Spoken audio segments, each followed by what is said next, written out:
Welcome in, gang. We got a big night tonight. Make sure all of you are sharing out the room, letting everyone know that we're live. And just to give you a general outline of what to expect for tonight, I'm going to be introducing both of our speakers. Then we're going to get into a series of questions related to NFTs and the broader crypto market. Tonight's a special night, so let's spread the word. Again, guys, share the room out. Let everyone know that we're live. And later on tonight, we'll be having our usual AMA with Alex. We got some news to deliver, etc. So make sure you're sticking around for that. To my co-host real quick, what's going on, Zach? What's going on, Scott? Fantastic day today. Great announcements. So glad to see CelsiusX launching. It's a beautiful piece of technology. Also, if anyone's checked their platinum rewards, we just increased that up to 30%. So earning in Cell has never had higher rewards than it is today. So fantastic stuff. Yeah, excellent time. A lot of good news. This should be a pretty good AMA. Very excited, looking forward to it. And for those of you who've been asking me for months and months, why can't I see the referrals I'm bringing into Celsius? Well, if you go to the web app, you can now see your referrals on the web app. I posted it on my Twitter just to show what it looks like, and very exciting for that. So that's just one of many things we have going on, and looking forward to a good AMA. Awesome. Again, guys, share out the room. Let everyone know that we're live. I'm going to go ahead and welcome in our guest, Gareth. What's going on? Hey, Josh. How you doing, man? Good to be here. Excited for tonight. Yeah, man. Thanks for doing this. I really appreciate it. Why don't we kick it off and go ahead and tell us a little bit about yourself and kind of how you got into crypto. Amazing. Yeah, I'll try and keep it as brief as possible. I mean, I'm sort of best known as a record producer, DJ in sort of the electronic music genre, but less known is that I got into crypto originally in 2013. So sort of wasn't there right at the start, but reasonably early. Initially, it was sort of Bitcoin and the various other shitcoins that were kind of around back then, most of which are not around today. So yeah, it's kind of nearly 10 years into it. For a time, I was the co-founder of a music sort of crypto streaming service. This was like back in like 2016, 2017, which I actually started with the two founders who started CryptoPunks. So that was a pretty cool project. I think we were kind of sort of 4 or 5 years too early for the market, but super fun, learned an awful lot. And then really sort of got back into it in a professional sense a couple of years ago when sort of NFTs and sort of the music industry sort of merged together in a way. Did a couple of NFT releases last year and have been sort of pretty active in the space since then. So yeah, it's been an interesting ride. Never a dull moment. So yeah, it's kind of good to be here. Awesome. Like I said, super glad to be here. We are going to hopefully catch Alex here soon. But in the meantime, you've come up with a super interesting utility for NFTs. Can you kind of give the crowd here like the lowdown on what you've been doing and experimenting with for some of your shows? Yeah, I mean, I sort of dropped my first NFT, which was called Laser City, which we did about just under a year ago now. And sort of for us, like lasers are our thing, right? We sort of do these massive arena laser shows, to sort of tens of thousands of people. Like we're very known for having these sort of crazy laser shows. So I always like the idea, not just kind of selling NFTs as, you know, to sort of go back, I guess when like music really got into NFTs, there was so much crap out there, right? And I saw what like a lot of people in the space were doing. And for me, firstly, like there were a load of like really bad NFTs coming out of the music industry. So I took into it myself. I wanted to do something that like, you know, I was super proud of and that I'd be, you know, proud of having made in 10 years. So we worked really hard on the NFTs. Use kind of a combination of sort of actually recording real lasers plus sort of rendering them in like a 3D environment. So the NFTs themselves are super cool. But what we're doing now is essentially using those NFTs as a gateway.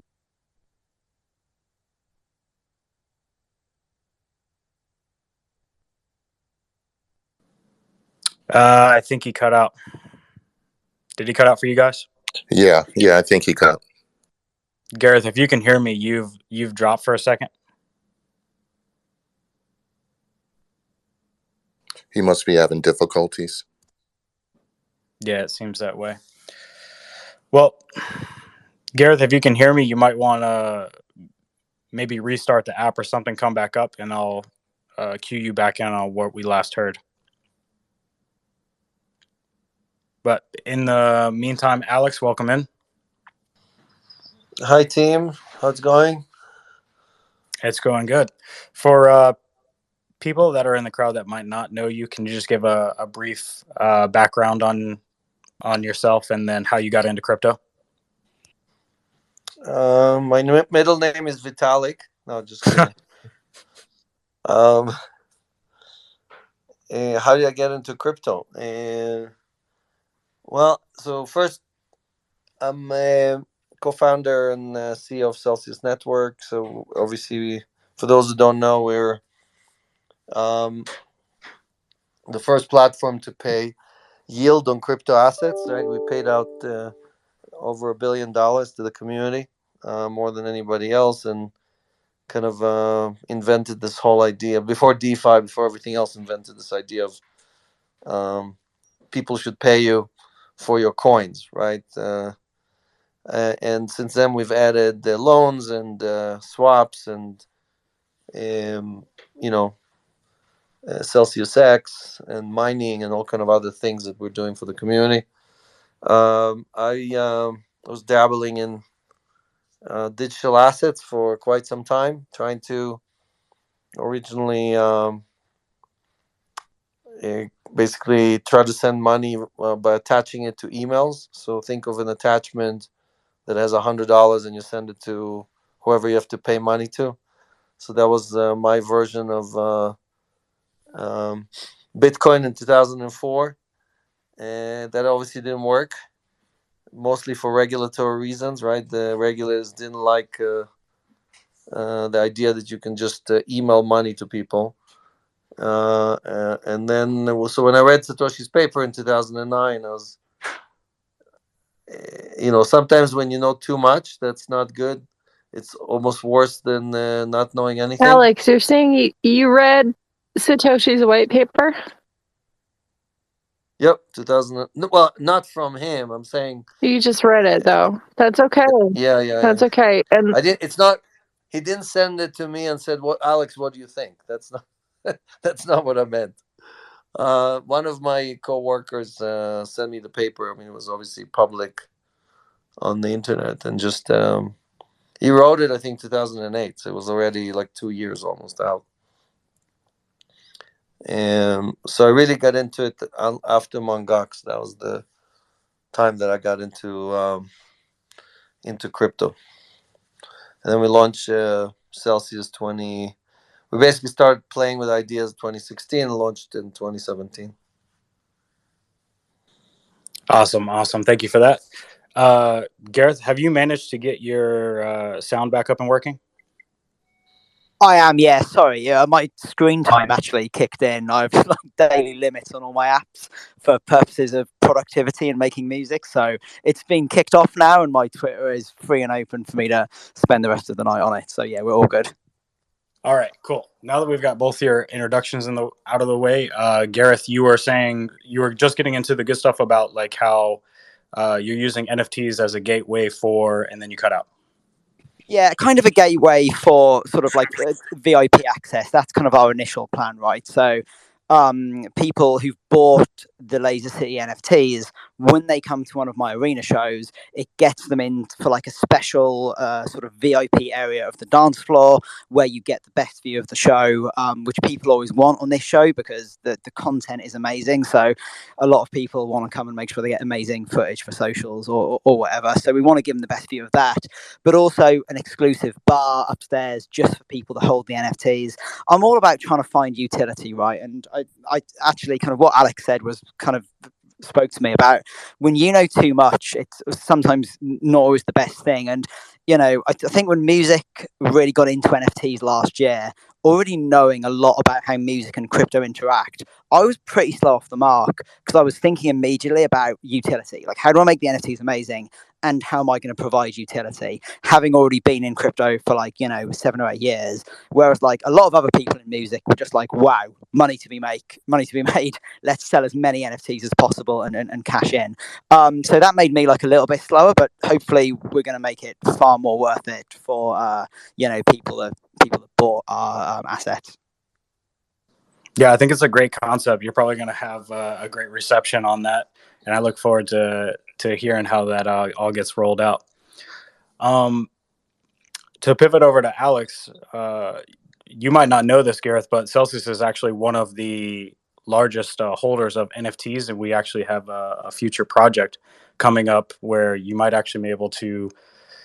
I don't know the details of it, but Alex, if you could speak to it, possibly there's rumors you might be able to take a loan against an NFT in the future. So if you could just fill us in on that, and then I'd love to hear your opinion on that, Gareth, if you've ever thought about that, or if that's some utility you think you would ever take advantage of in the future.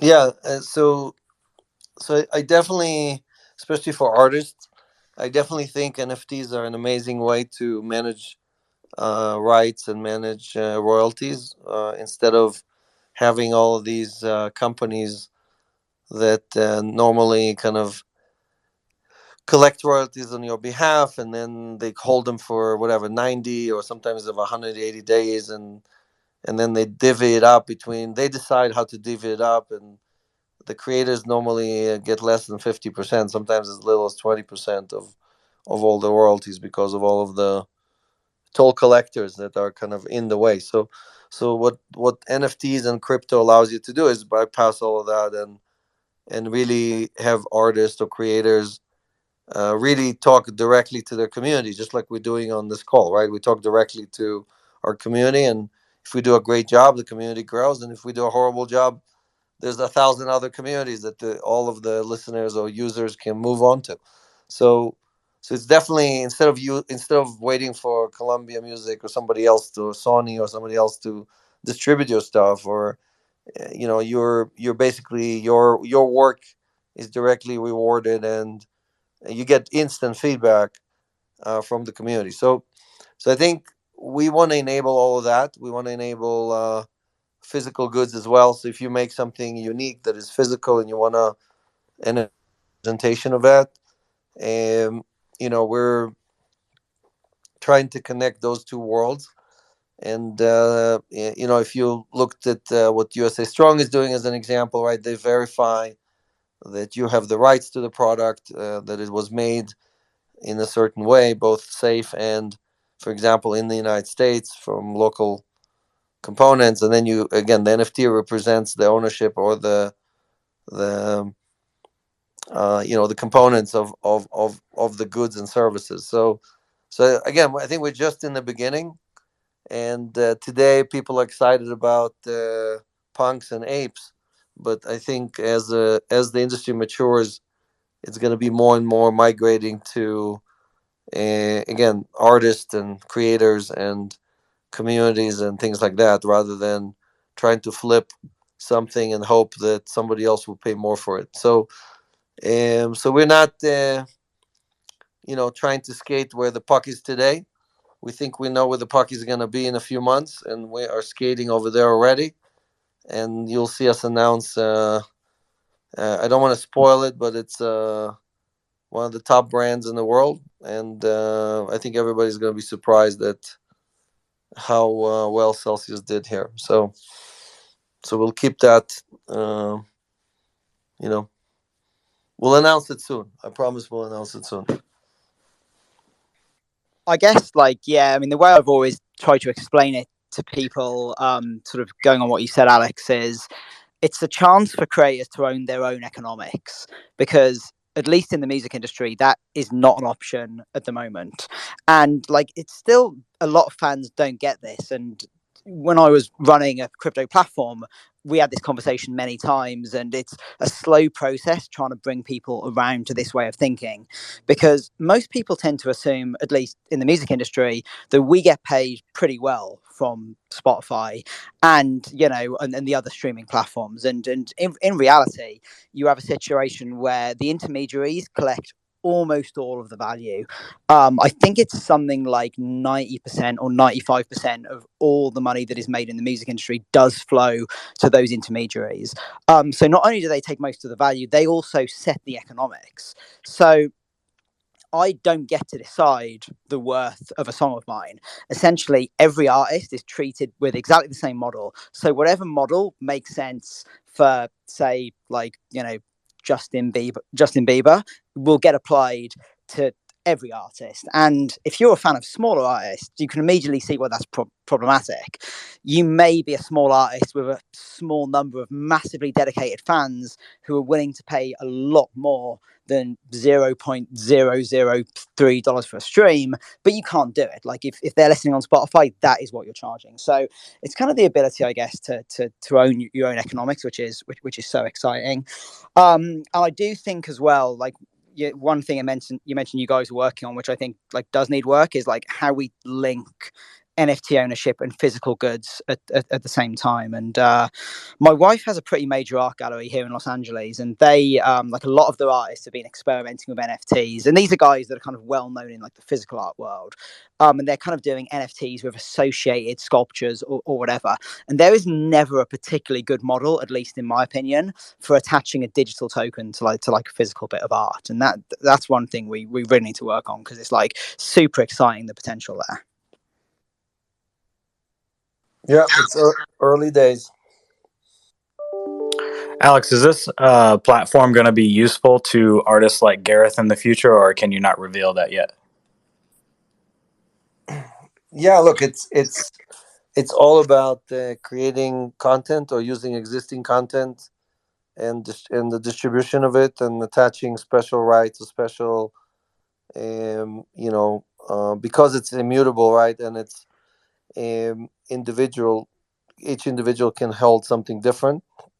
You can attach different rights for different people. Like somebody that was backstage, right? They have basically a badge for life, proof that they were there, right? That normally it used to be like, okay, here's your ticket, and the artist signs the ticket. But here you can basically do all that in a digital form, and manage all of that in a much more, I would say, much broader way.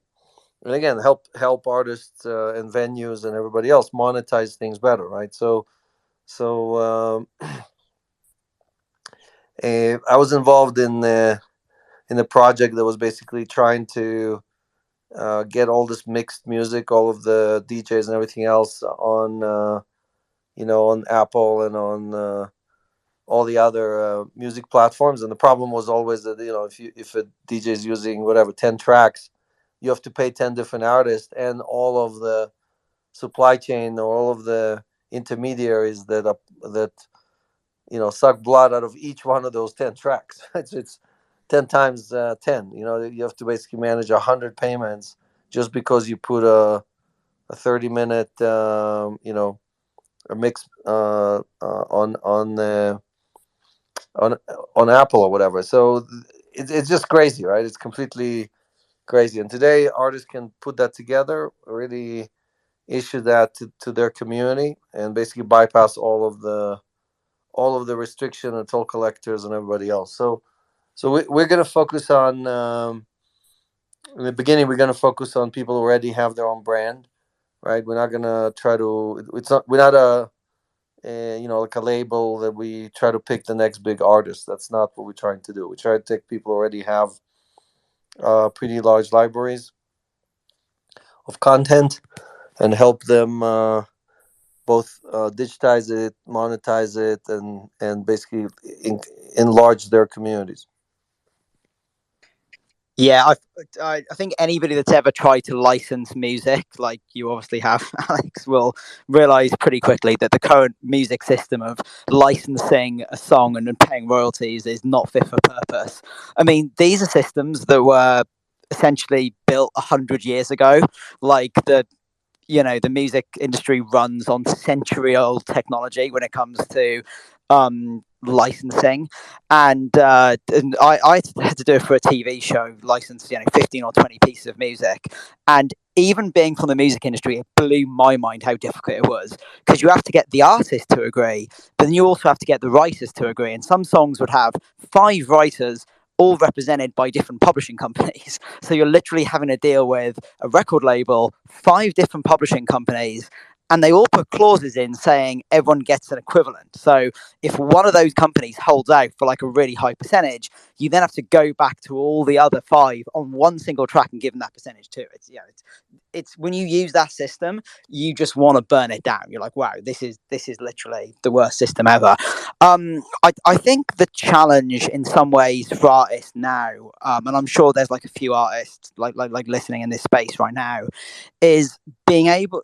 There's so many options right in the NFT space, and I think it's being able to utilize it and deploy this technology without becoming a tech CEO. That at least is the challenge for even somebody like me who is like relatively proficient with the tech. Sort of like, I know how to use like Manifold to like deploy a contract essentially, and like, I know how to like sell NFTs directly on OpenSea, but I don't necessarily want to be spending that much of my time on the tech side, because first and foremost I'm still an artist, and I want the majority of my time to be spent making music. So I think finding solutions that allow people to utilize this technology without having it become the main thing for them is pretty helpful. And I think by and large as well, at least if you ask me, I don't particularly want to use custodial solutions for the most part. Like, I want things to be done like live on the Ethereum blockchain. Maybe that's just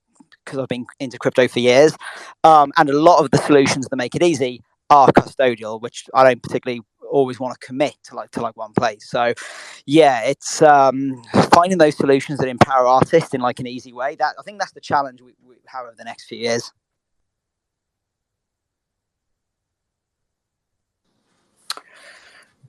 Go ahead, Alex.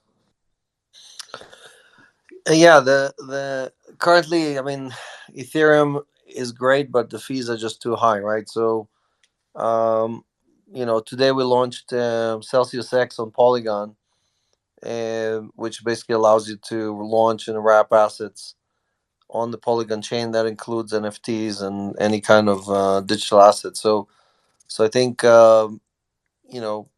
if especially music, where you want your tracks and your content to be used as much as possible, you can't really do it if the fee is $30 or $40 or $50, right? That's just going to be too much for most people. So it's just going to dramatically hamper the how broad the utilization is going to be, right? So, and like you said, I mean, the friction to clear a track to use in a commercial or use in a movie you're making, or I mean, you can see the takedown notices are just crazy on YouTube and on every other channel, right? It's just uh, it's impossible. And if you want to do it in a legitimate way, it's the headache is just too much, right? To go and get permission to use a track from certain artists. It should be as easy as just basically saying, okay, I'm going to use this track for this channel.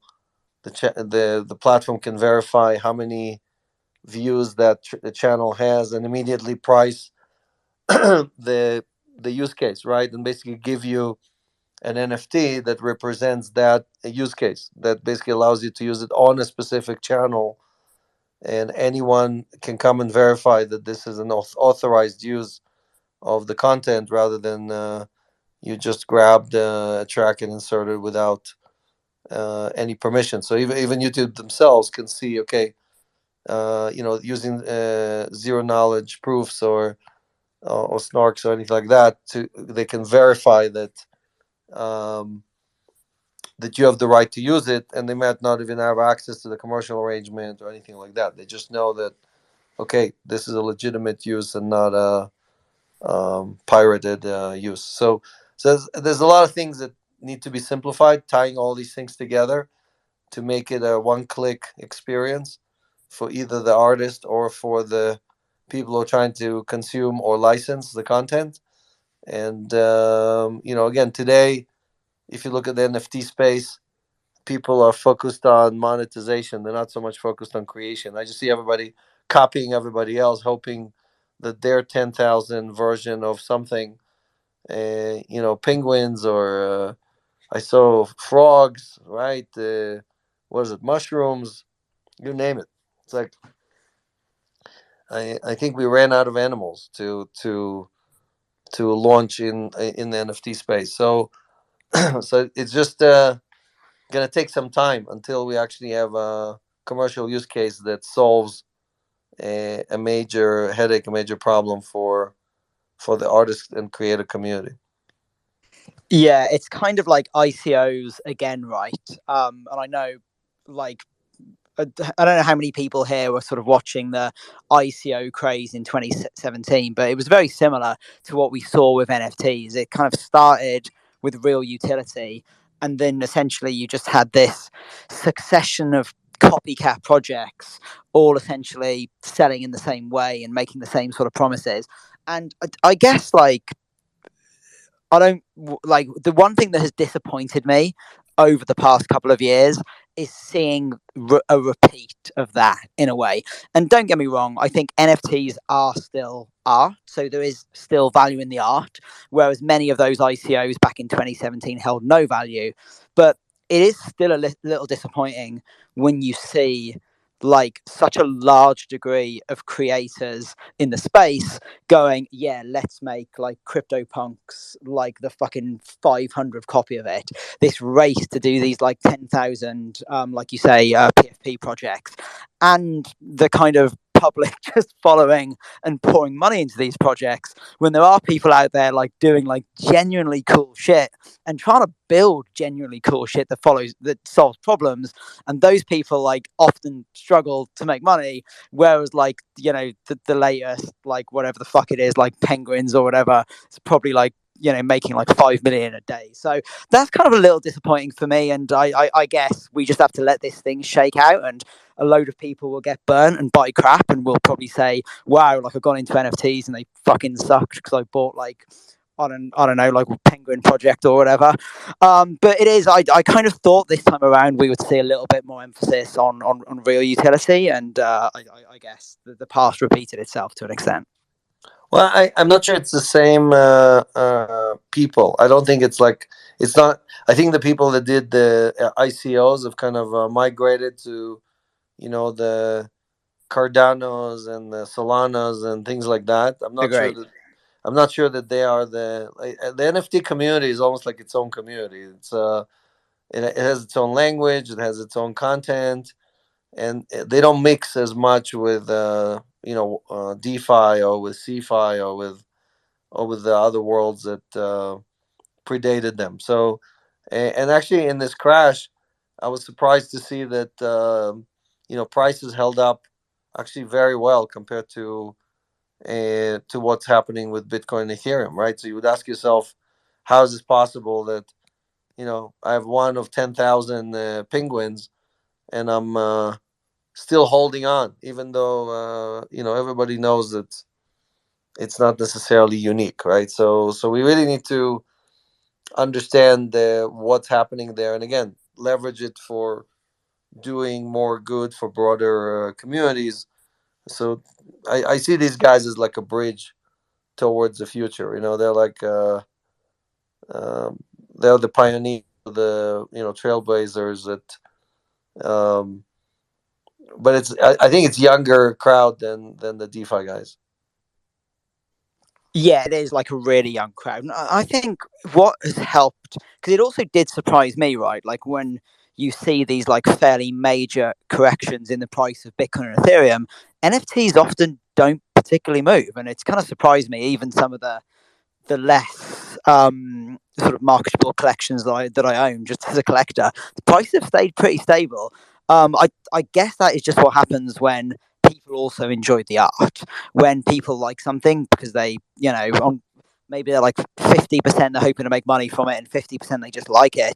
People get like an attachment to stuff, and I'm certainly attached to some NFTs I've got, which I never hope to sell for a higher price. I just liked it because I just bought it because I liked it, and that's quite I guess that does make it very different to when it's like an ERC20 token, right? Like you would have it in like an ICO.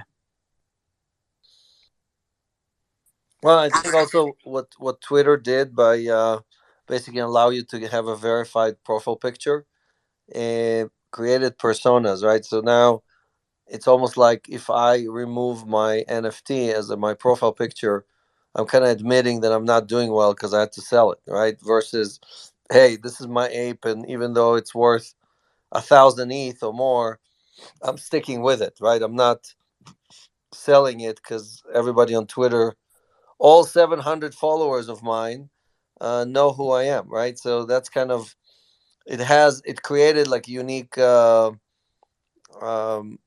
value creation that doesn't really exist. You don't care about your ETH, right? If you want to flip it, you don't care. You don't necessarily think about having to show other people how much ETH you're hodling. Gareth, I've got a really interesting question for you. This is completely off topic a little bit, but I wanted to squeeze it in. Do you think like you're going to be doing shows in the future, like via Web3 or the metaverse, where people like are just going to be sitting in their living rooms and like attending your concerts? Yes, I don't necessarily know if it's going to be soon. I mean, I've tried attending shows in like Decentraland and stuff, and I in like if I'm honest, like the experience was pretty shit. I'm just like I'm all in on crypto and NFTs in this space, but to me there is a certain energy that comes from like the fundamental human interaction of having thousands or even hundreds of people in a space together, and I didn't get that in with a Decentraland concert. And I also, but yeah, that's potentially just me, like I also don't particularly get that doing live streams on Twitch and stuff like that. Like for me there was just something fundamentally lacking, which is I guess why we had gone more towards trying to integrate this tech with real shows. However, I do know as the tech gets better, the experience is going to get better. And, I've spent a bit of time over the past few months, like messing around with like the Oculus 2. And although like it's, pretty limited in terms of like what's on there, like some of the experiential stuff is genuinely impressive. And I was thinking like, man, when we get concerts on here, and live shows that are like a better approximation of the real thing, like it's going to get really, really interesting. I just think we're a little way away from it being ready for prime time at the moment, but like it's definitely something I'm keeping my eye on. Yeah, it's harder to get goosebumps in your living room, I suppose. I didn't get goosebumps in Decentraland, but like there will be a time when you can though. Like I just think it's one of the trickiest things to get right because of that energy you kind of get when you're in a crowd of thousands of people. Like that is quite a difficult energy to replicate. I think within the next 5 years, you'll probably see it done pretty convincingly, though. And like you only need to get to about 70% as good as the real thing. The other 30% is taking care of itself by the fact you don't need to leave your house, which I think all of us probably prefer. So I don't think it's too far. That's a good point. Guys, make sure you're sharing out the room. Let everyone know that we're live. Pretty soon we're going to roll into a little bit of Q&A, but before then, I got to ask Gareth, you've been in the space a long time. I heard you mention that you're not into custodial solutions. Have you ever tried any CeFi or DeFi platforms? I've tried a bunch of DeFi. Yeah. CeFi not so much. I've like typically I've kept my crypto in non-custodial wallets, just because I was kind of used to that being the only way that was ever safe, like back when I first got into it. And now, even though it's become way safer, I just got used to keeping my crypto in non-custodial solutions. So a little bit limited. DeFi I've done a bunch. I got really into it sort of about a year ago. Did sort of like loads of like staking and stuff like that, and farming and sort of yield farming and that sort of stuff. And that was super, super interesting. I think I still have a few tokens like locked up in yield farming. So yeah, that is something I'm well interested in. It's well time consuming, so like that's the only thing that stopped me getting more into it. But yeah. Gotcha. I'm just curious, what was the reason for not exploring CeFi? You've been around for a long time, so I'm sure you've got that old Bitcoin mentality. I think it was just that the old Bitcoin mentality, and like I had Bitcoin stored on like ledgers and stuff like that, and I think probably also, and again, just like cards on the table, because I've been working so heavily on finishing my new album for like the last 6 months. I'm not necessarily going to be like completely in the picture with like like I'm sure like there's stuff on Celsius like I well need to get into, but like when I last looked, like I was like, the interest rates on Bitcoin and stuff, like at least in the places I was checking, were like not particularly good. So I was just like, oh gosh, like I have to like get it out of my ledger. It's a whole fucking thing. Like go and like transfer it across, and I just didn't have time for it. So I think like as long as the gains are worth it, like it definitely makes sense, particularly because of how much safer this stuff is now compared to like what it was in the past. Alex, do you have any thoughts on this? Yeah, look, our slogan is bring the next 100 million people into crypto, meaning we're not trying to convince people who are, have their hardware key or, keep the phrase or whatever to switch over. That's not what we're here for. I mean, there's 8 billion people waiting for figure out what this thing is all about. And it's about helping them manage this without knowing, like Gareth is an expert, right? He knows, he's comfortable with it. He sleeps well at night. And, most people wouldn't know what a private key versus a public key. I still have people sending me their private key asking me, is this my private key? And it's like, okay, so that most of these people are going to lose their coins if they try to manage it themselves, right? So, every day people are impersonating being me, asking people to send them money, and people send the money. It's like, I'll never ask you for money. I'm trying to give it away. I'm not trying to get more of it. So it's just those people are the ones that need most of the help. It's not the pros that manage their own keys that need to earn a little bit of interest. Yeah, and like I will say, like whenever I recommend friends or family to get into crypto, which I do pretty often, they don't always listen, but like some do occasionally. Like I'm not telling them to buy ledgers or whatever. Like I'm just like find a centralized platform that you like, buy on there, and keep your crypto in there, because nobody wants to be tech support for like their uncle who is like trying to use like a ledger for the first time. That's not a fun place to be.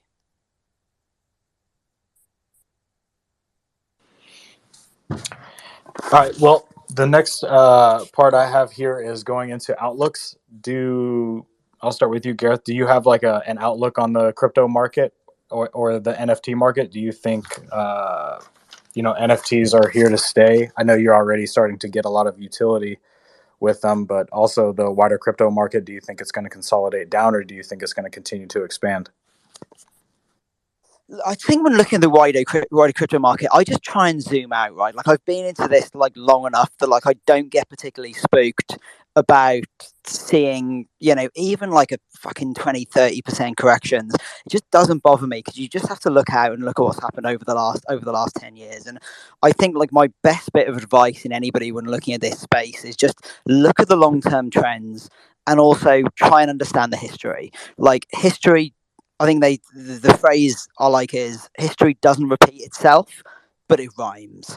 And when this NFT boom happened, I would tell people, I was like, yeah, this is amazing. It's going to be part of the future, but also go and understand the sort of crazy cycles that we've had in crypto. Those will probably repeat themselves to some extent. We can be, and NFTs, I think they've stabilized pretty well, at least that side of it. Like I don't think there's much of an NFT bubble right now, but there certainly was like 9 months ago. And for me, I was like, we can be simultaneously in a bubble, but also discovering a key part of future digital ownership. Those two things can exist at the same time. So look, I'm super bullish in crypto. Like I always have been.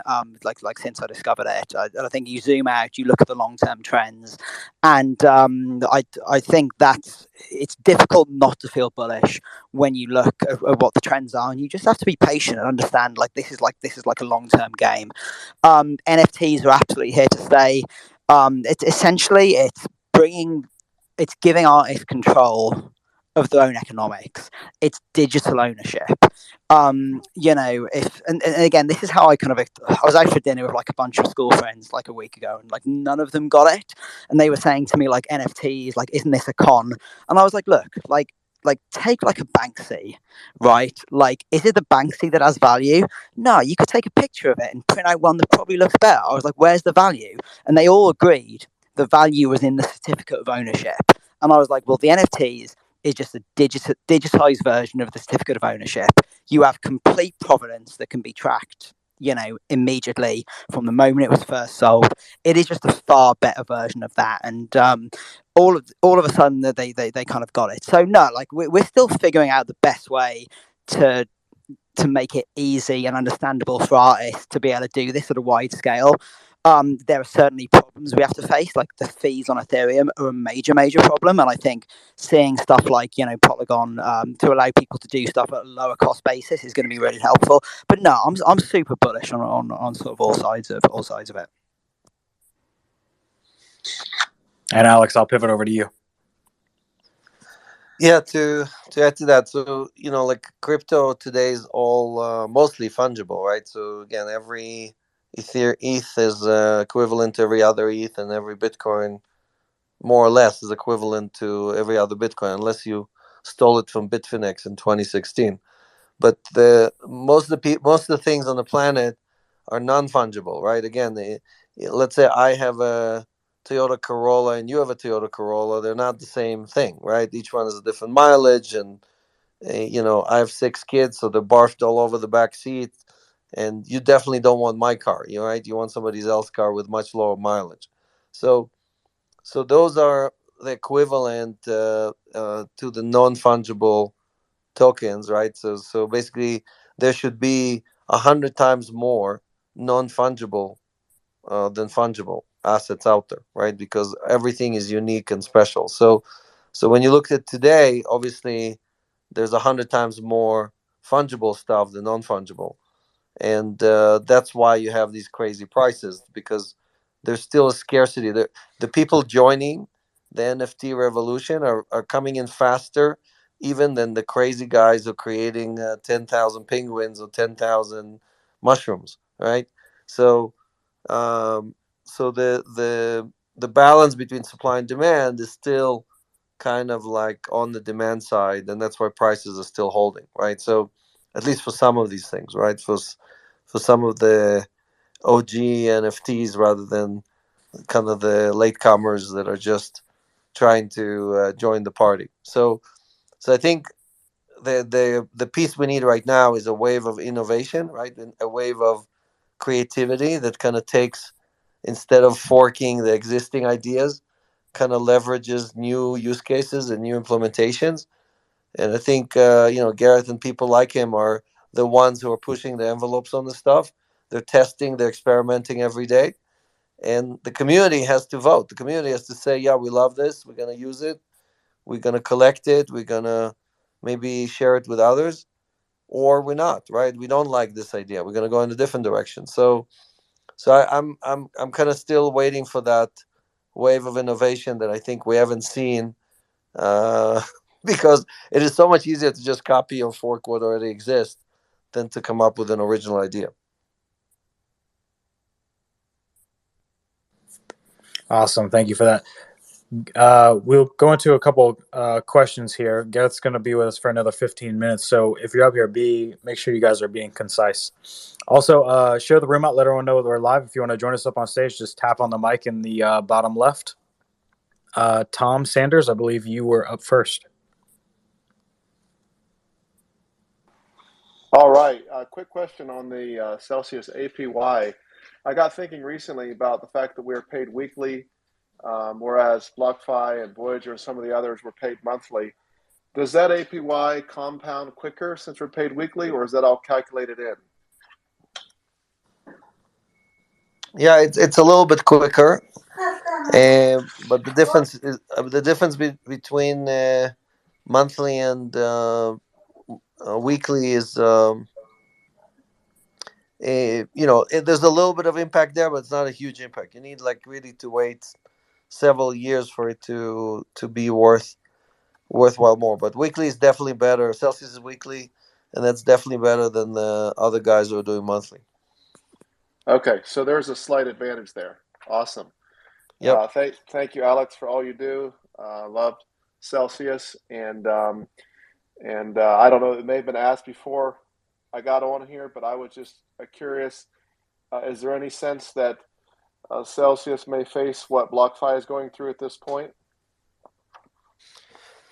Well, I think BlockFi was made an example out of, so everybody else would know what to do and what not to do. Luckily, I think we've been trying to be as compliant as we can, not just in the US but also worldwide. So I can't tell you what the regulators are going to do or not going to do, but I think we're in a better place because of us not taking aggressive steps like some of the other people are doing. All right, thank you very much. Yep. It's awesome to be able to speak to the CEO directly, and appreciate all you do. Thanks for being a Celsius. And moving on to the next question, I see a friend to Celsius here, Digital Asset News, Rob. Welcome up to the stage. I really liked your video. I believe you did one on using our loan service to purchase a house. So we do want to hear your question, but first I just want to say thank you for that, and I'm a big fan. Great, thanks. I appreciate it. Hello, everybody. How's everybody doing tonight? So far, so good. Gareth, I don't know. This is the first time I've heard you speak. I've heard of you in the past about what you've done, but I think what you said about NFTs just made a lot of sense. I like how you kind of broke that down and said, yeah, like if I tell my friends, look, this is going to be, if you take a picture, there's no ownership. So with the NFT, I guess, first of all, I want to ask Gareth a question, and then I'm going to ask Alex a question. So Gareth, when you see everything that's going on in this NFT space, because there's some legitimate use cases, there's some real utility, especially for what you do, even for on the real estate side, there's a really good use case as far as NFT goes.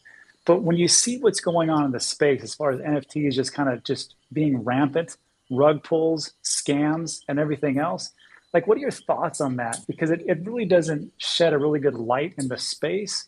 And is there any way to clean this trash up? Because it's like, to me, like I see it constantly, that is just junk that's out there, and there's very few that actually has utility.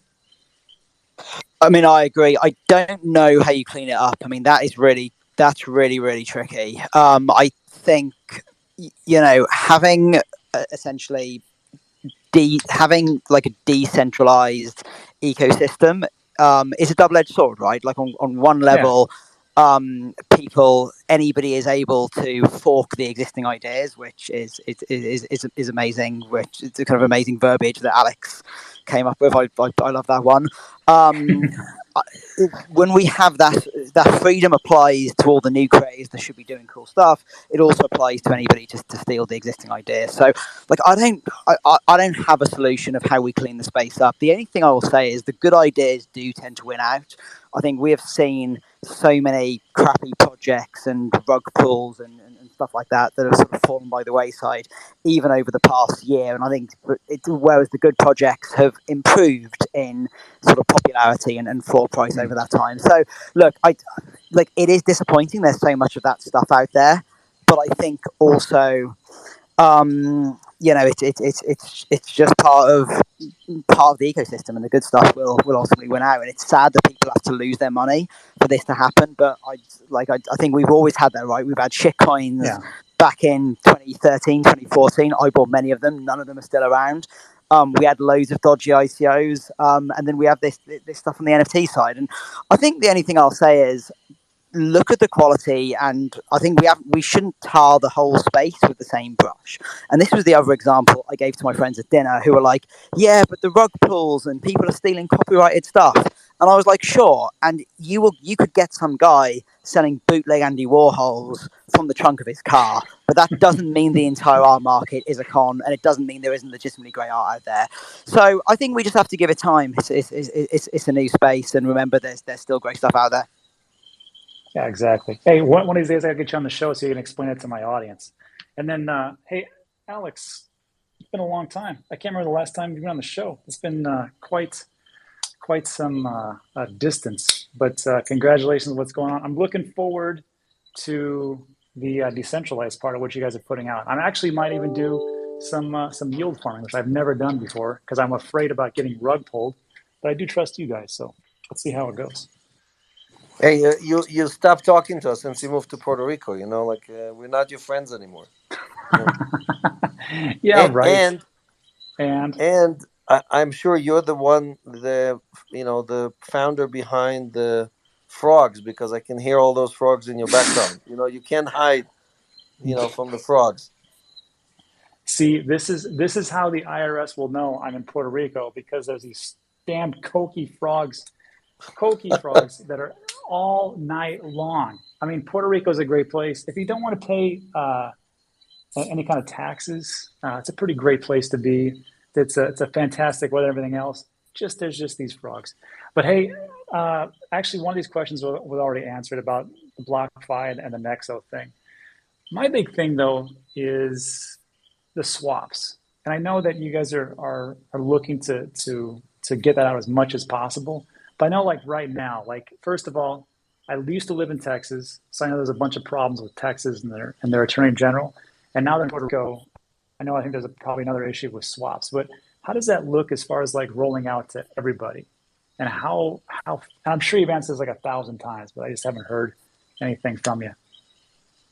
Well, before I answer that, I'm gonna buy a noise machine on Amazon and send you. So you just gotta tell me what do you want? Do you want like busy Austin traffic, background noise, or do you like waterfalls, or what kind of noise machine should I get you? Miller Lite, that usually just silences everything. That's fine. Yeah. So look, again, we're just being super careful, right? Look, I think BlockFi did not hurt any of their customers, right? I don't think there's a single person who kind of called the state or the SEC and said, "Hey, I got hurt. Make sure you take these guys down," Yeah. right? So Yeah. so that's what's unfortunate is that every day there's scams and all these bad people out there scamming people of their money, and regulators choose to go after people who are actually trying to help other community members, right? And I think BlockFi is definitely somebody who's trying to help, not trying to hurt people. So, but at the same time, regulators also usually use one company to set an example, right? To kind of say, okay, here's where the line is, and if you cross the line, we're going to set an example from you or of you to make sure that everybody knows where the line is. And in that way, I think it's a good thing, right? So again, where the clarity is not just for the United States, because I would say almost every Western country around the world is following the SEC, and when they set guidance, that helps create clarity in dozens of different countries. Um, so swaps again is uncharted waters. I know people think that what can go wrong with swaps? It's so simple. You just switch from one asset to another. But you heard Gensler just a few days ago say that he's gonna make an example and set the rules for all of these exchanges. And so again, we want to be super careful. Right now, we're only providing swaps to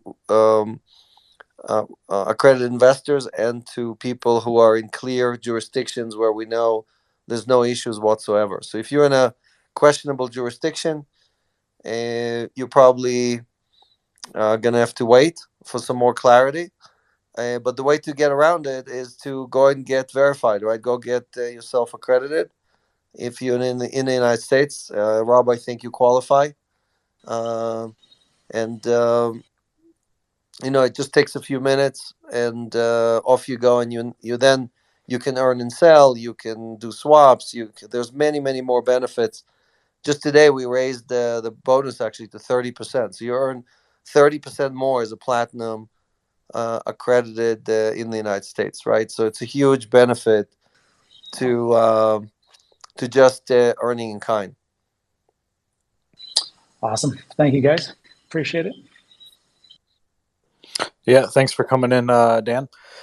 Gareth, you got time for possibly one more question? Yeah, totally, man. I'll stick around for a bit.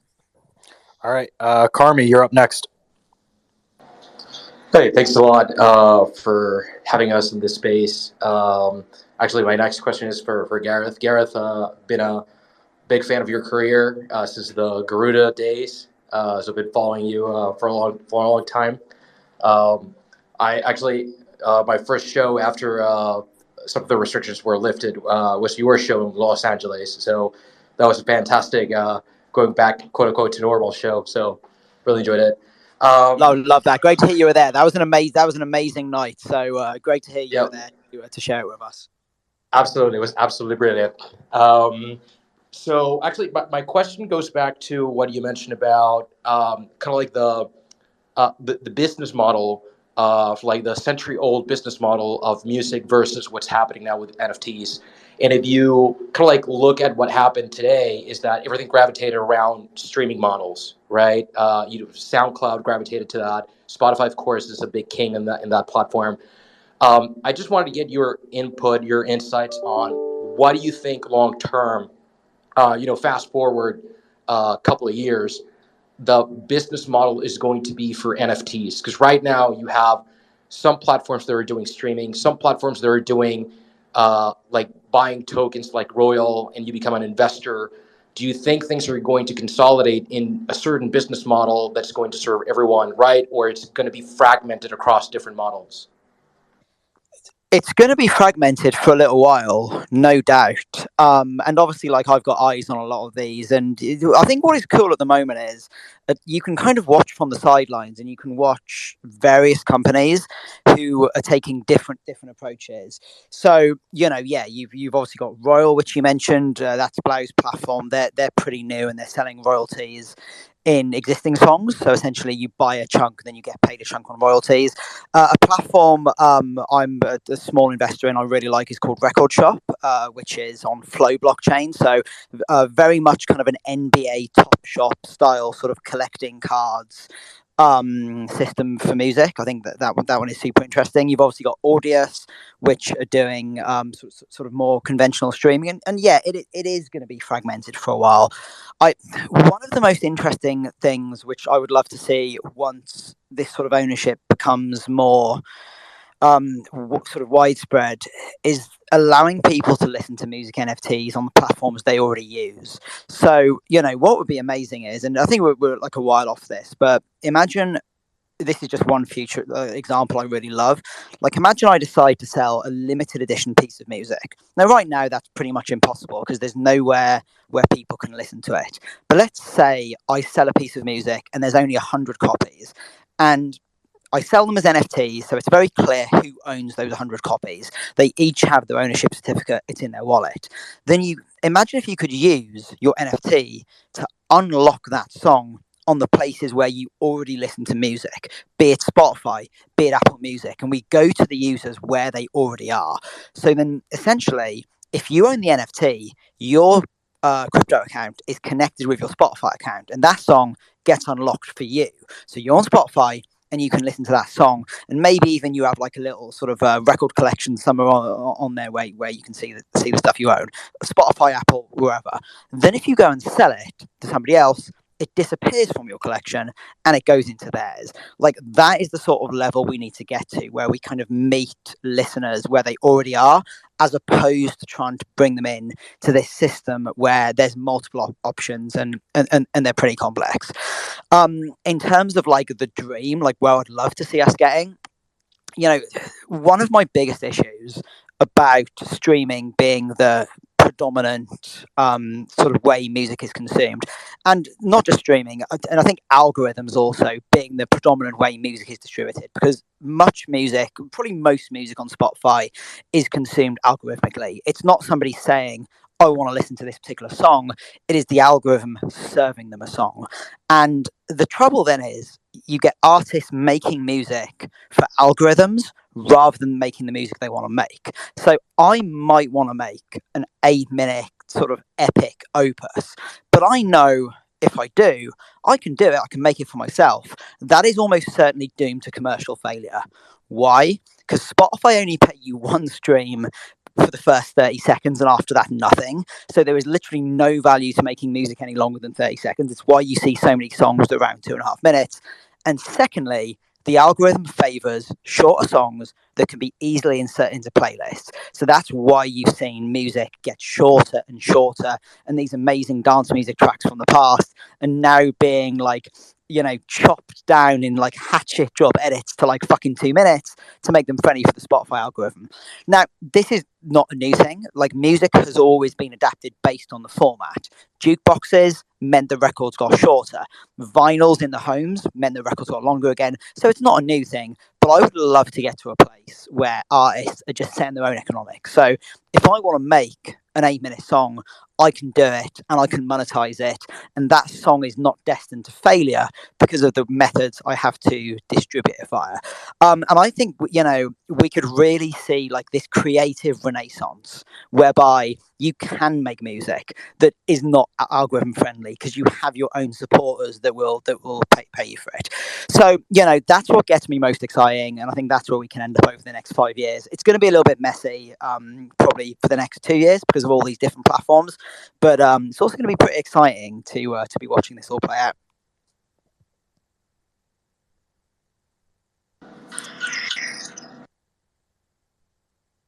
Go ahead, Carmi. I was going to say thanks for sharing that, Gareth. I think that's really good insights. And as a producer as well, I share 100% the struggle there.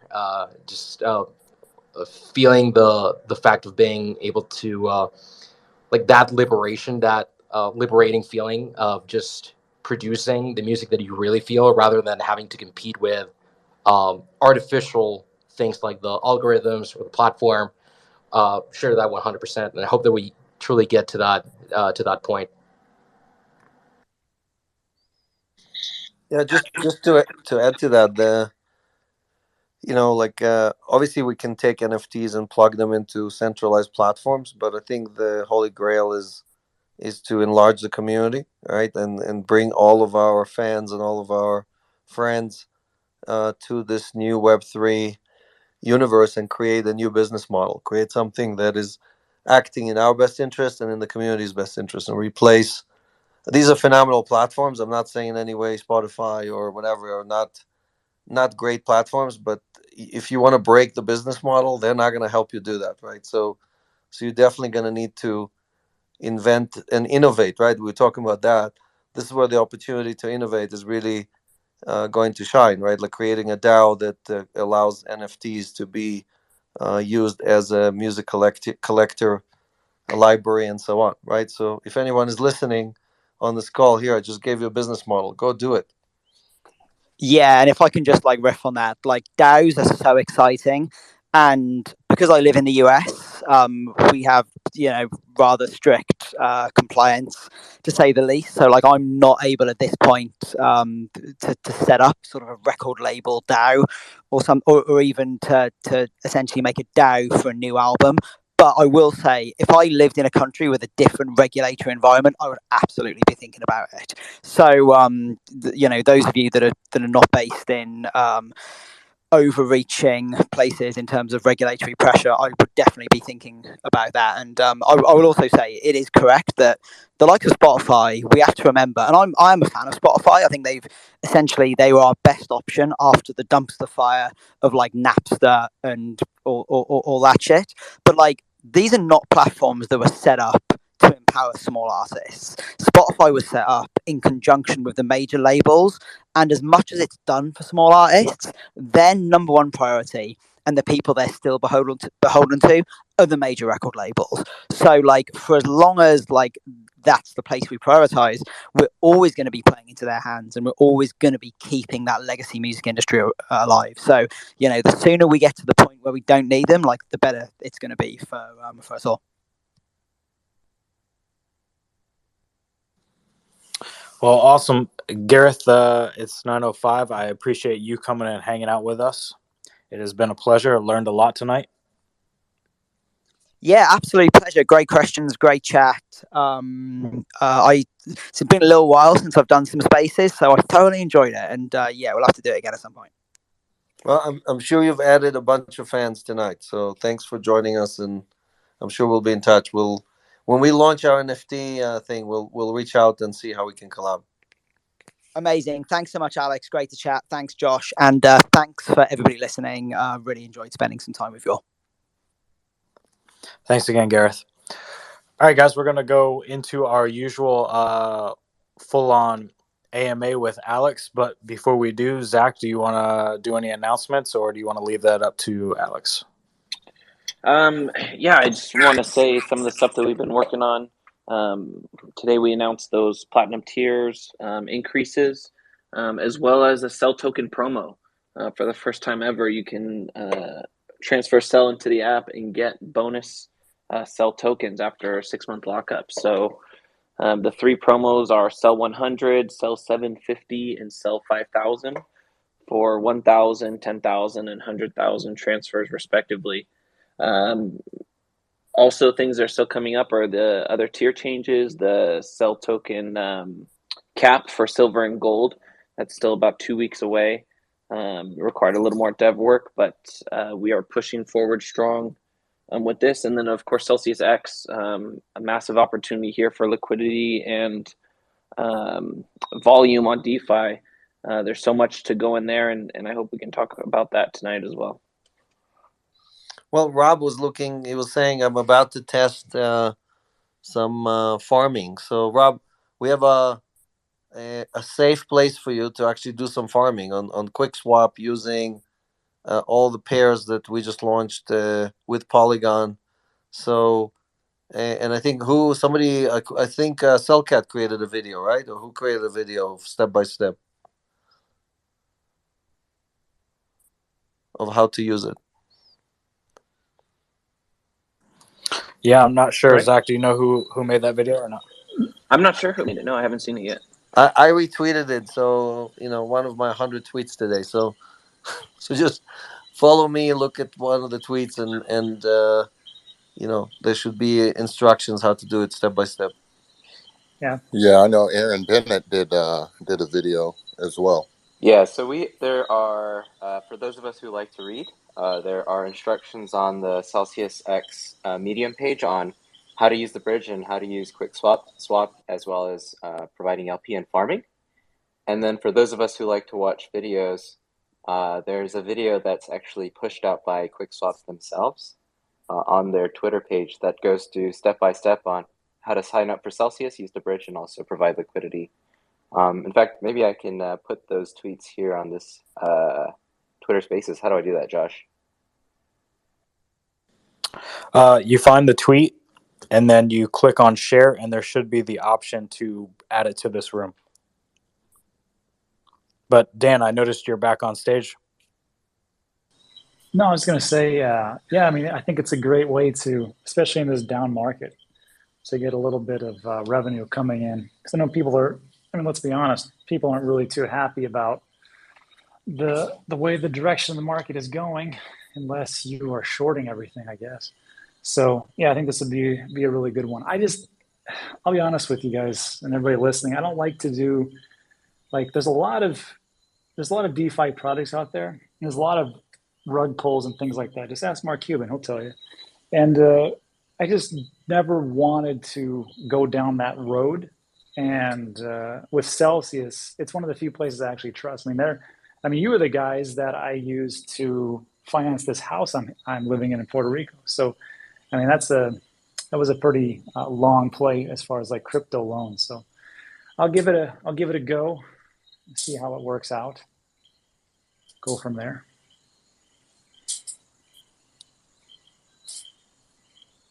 Well, we have another property that comes without frogs. So if you need one, let us know. We'll finance. We'll get you, to the other side of the.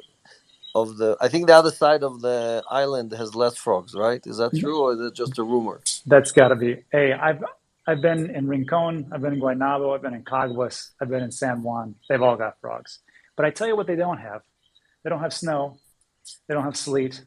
They don't have any weather that's under 70 degrees the whole entire year. So if I had to listen to these damn frogs, okay, as long as I can deal with the weather. Rincon. That's the best place to surf. I used to go there. It's amazing beaches. Yep, beautiful place. Thanks again for coming up, Dan. Next up, I believe we have Nutter Bear. Hey, hello, people. I'm actually staying up at 2 a.m. to get to these AMAs. They're quite amazing. Love it. And it's good to see everybody here. Nice to see Dan as well. Been following him for a while. I was wondering, Zach, when we are with Cell Team 6 in this little Twitter spaces, we were talking about the cell down payment on loans. Was there still any new updates on that? Yeah, you're talking about paying the yield or paying the interest in USDC instead of Cell token? Yeah, exactly. But still being able to get the benefit. Yeah. I've sent that to Tal, and she thinks it's a great idea. It will require some dev work, so it won't be an immediate change, but definitely a direction we're going to move into, and she loved the idea. Yeah, and on a note to that, I'm DCAing like every month into Cell token. Would there be any chance that it will be possible to get the promo codes reoccurring for Cell token? Yeah, absolutely. It all depends how well they're utilized this time around. Alex really encourages us to try new things, and when we try something and it works really well, we have a high tendency to continue to do those. But if it doesn't, then we kind of don't, and we try other things instead. So it's all about how effective these promos are. And again, I encourage everyone to take advantage of them that they can. Yeah, and for us, works well doesn't necessarily mean 100,000 people used it, right? It means did the people who use it, even if it's a small group, kept or hodled the Cell token, or did they flip it after the period expired? And normally we have almost like, I think, 80 or 80 something percent retention, right? So most people are not trying to scam the system or take advantage of it and flip it right after and go and jump on the next promo code, right? So we normally have a very good reaction, and that's why you see us issue promo codes all the time, because they work. So Cell token shouldn't be any different. I think it's going to work well, and we're going to be issue them again and again. Awesome. Love to hear it. Thanks for coming up, Nutter Bear. Next up is Alexander or Alexandre. Hey, thanks so much, Josh. First, it's an honor to be here, Alex. Thanks for everything you do building this community, and everyone, thanks for holding this space. It's my first time on one of your guys' spaces. So my question again, I guess if you can't answer it, obviously don't, but I'm definitely shocked and disappointed with really BlockFi and Nexo. I guess they're probably taking actions because it benefits their moat or whatnot, but pulling the interest products for U.S. Customers. So that's why I'm jumping in the space. I haven't jumped into the Celsius ecosystem yet, but I just want to verify. Do you know are the plans still offering USDC interest to U.S. clients? Is there any foreseeable issue with that right now? Just checking that general question. Well, it depends what geography you're in. We are blocked in a few states. I'm in Florida, which usually isn't a problem. Thanks for taking that, Alex. Yep. No, I think Florida is open for USDC. So, again, we only make promises of 1 week at a time. I think that's one way some of the other guys got in trouble, because they kept issuing these charts showing like how much money you're going to make over 20 years and things like that. And we were like, we're only making a promise for 1 week at a time. We don't know what's. It's really good. It's really smart. Yep. So, and I think because of that, we're viewed a little bit differently by different regulators, because we're not trying to convince you to take all your money out of a bank or sell your real estate or whatever, right? We the opposite. We tell you, listen, if you're not sleeping well at night, that means you have too much crypto and you should get rid of some of it, right? And I don't know how many times I've gone on AMAs and on these Twitter Spaces telling people when Bitcoin was above 60,000 that it's hodl and rebalance. And I tell people right now is the time to rebalance, meaning sell some of your crypto, including sell token, like, and people, but people are just, when people are greedy, then they don't really help themselves. So I think again, we're trying to get the entire community to the finish line, and again, you don't get there if you risk on all the time and you think there's not going to be a correction, not going to be a Putin is not going to invade the Ukraine or things like that, right? So obviously now is a great time to rebalance, right? To basically take some of that dry powder and average in, buy a little bit more Ethereum, a little bit more Bitcoin. That's what I'm doing, and and it doesn't mean that Bitcoin is not or Ethereum is not going to go lower. It just means that you are sticking with the formula, and over a long period of time, you should beat the index, right? That's just like Celsius did. Celsius for 4 years beat the Bitcoin index, the Ethereum index, the Litecoin index, all 50 assets. We've delivered whatever the coin delivered plus 4, 5, 6%, right? And on Wall Street, we would be considered the only guys with a Midas touch because I don't know of a single fund that did that 4 years in a row. Not a single Wall Street fund has delivered that consistently. So again, we measure the benefit to the community, and we open the formula to everybody. Everybody benefits pro rata equally, and that's how we win. Thank you for that. Appreciate it.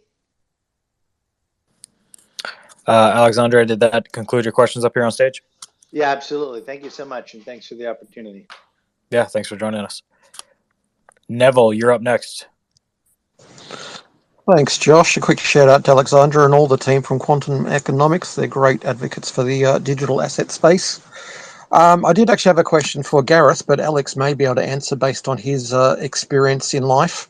As an artist who is a photographer, author, illustrator, and has put out NFTs to go with their physical work, I was just wondering, I had hoped to ask Gareth sort of his advice, and certainly from his experience with his wife having the gallery, as to any advice he could give. But Alex, if you have any input in how to sort of get cut through against all the NFT projects out there for someone who's actually offering physical goods with their NFTs.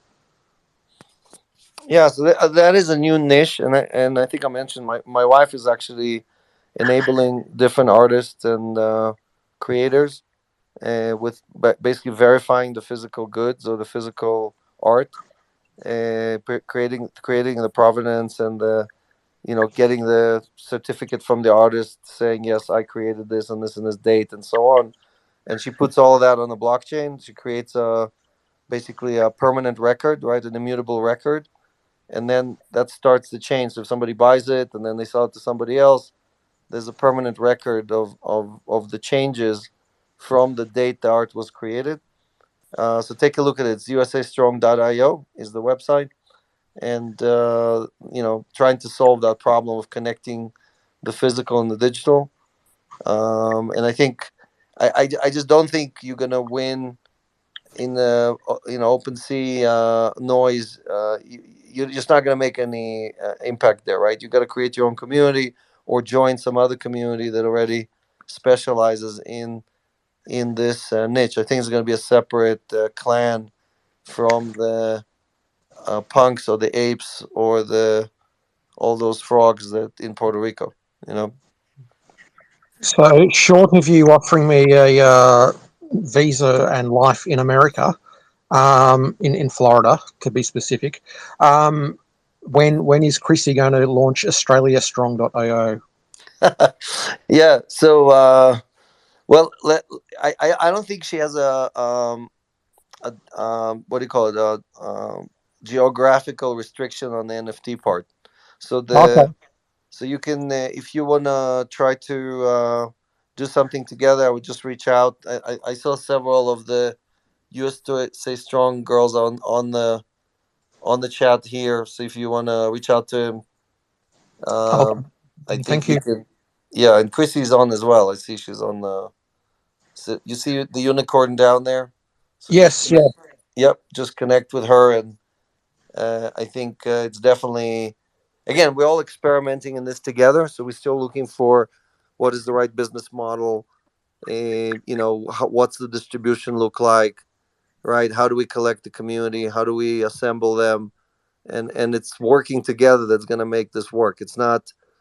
I think OpenSea did a great job for like the kind of like the existing digital art, but what you're talking about is a whole different chapter. So it needs its own track. I don't think you're gonna win by trying to join the cool boys who have punks and apes. Thank you. Neville, did that conclude your questions up here on stage? It did. Hi, Scott.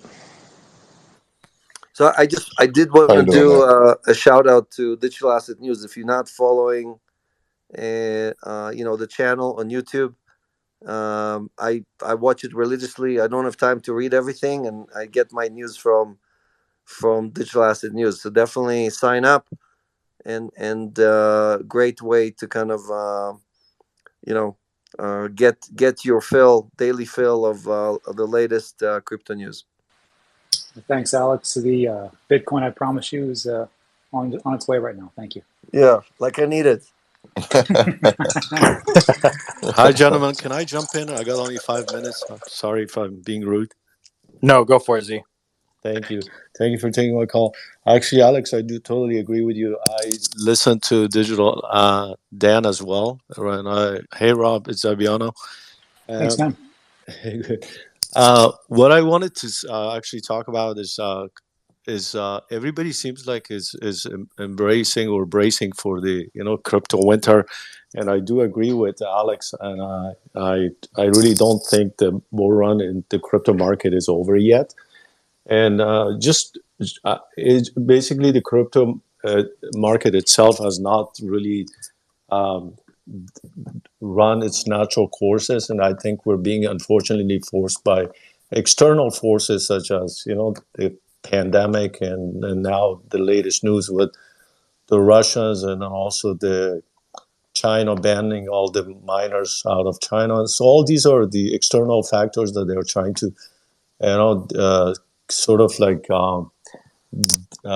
detour us out of our normal course, and but since the mass adoption is already taking place, including countries such as Salvador, so I really do not see a long-term crypto bear market or winter, and especially right now is a perfect time for the countries that are their currencies are like basically devaluating, such as Turkey or Venezuela, so that for them the best protection is cryptocurrency, especially Bitcoin, as being the best protective hedge against inflation.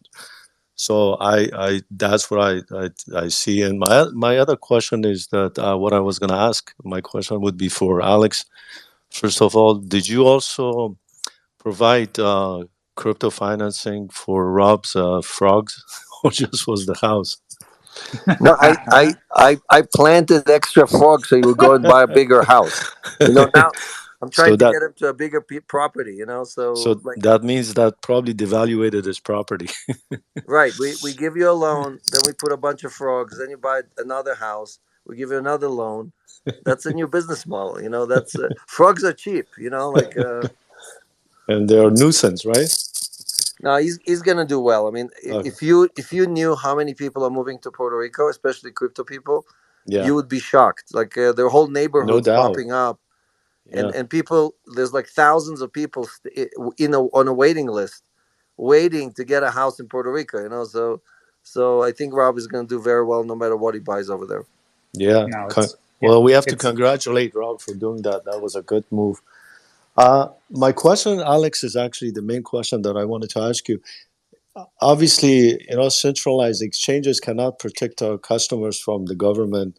I just want to know what is your sentiment or feelings towards that for us being a customer of Celsius? Look, I don't see any scenario where the SEC shuts down exchanges, centralized or decentralized or whatever. Really, what the regulators are saying, and it's not just Gensler. I mean, it's all over the world. They're saying the same Of thing. They're course. basically saying this is the Wild West. Too many people have crypto, and because of that, we need to regulate you guys. Now we know the laws don't apply perfectly, right? Because, for example, Bitcoin and Ethereum were already declared a commodity. The SEC only deals with securities, right? Hmm. The CFTC deals with commodities. So when this SEC says to Coinbase, I have to regulate you and you are under my umbrella, Coinbase say, no, my two biggest assets, or probably 70% or 80% of all my trading is in the coins that are commodities. You're not my regulator, right? So that's the dispute. It's about does the SEC has preview, do they have the authority to dictate terms to these people? And in the United States, there's, again, we have, I think, 8 agencies that we, one way or another, have to respond to, including the IRS and like FinCEN and all kind of other agencies that most of you don't even know exist, right? So because of this fragmentation, it's just not easy to understand who's doing what, but I see zero chance of this or that regulator shutting down Coinbase or shutting down a decentralized exchange just to make a point for somebody. So I don't think, and again, regulators are here to protect you, the consumer, so that they're not going to confiscate your coins. They're not going to steal your asset. That's illegal in the United States. So if you're afraid of that, don't worry about it. Thank you for assuring us.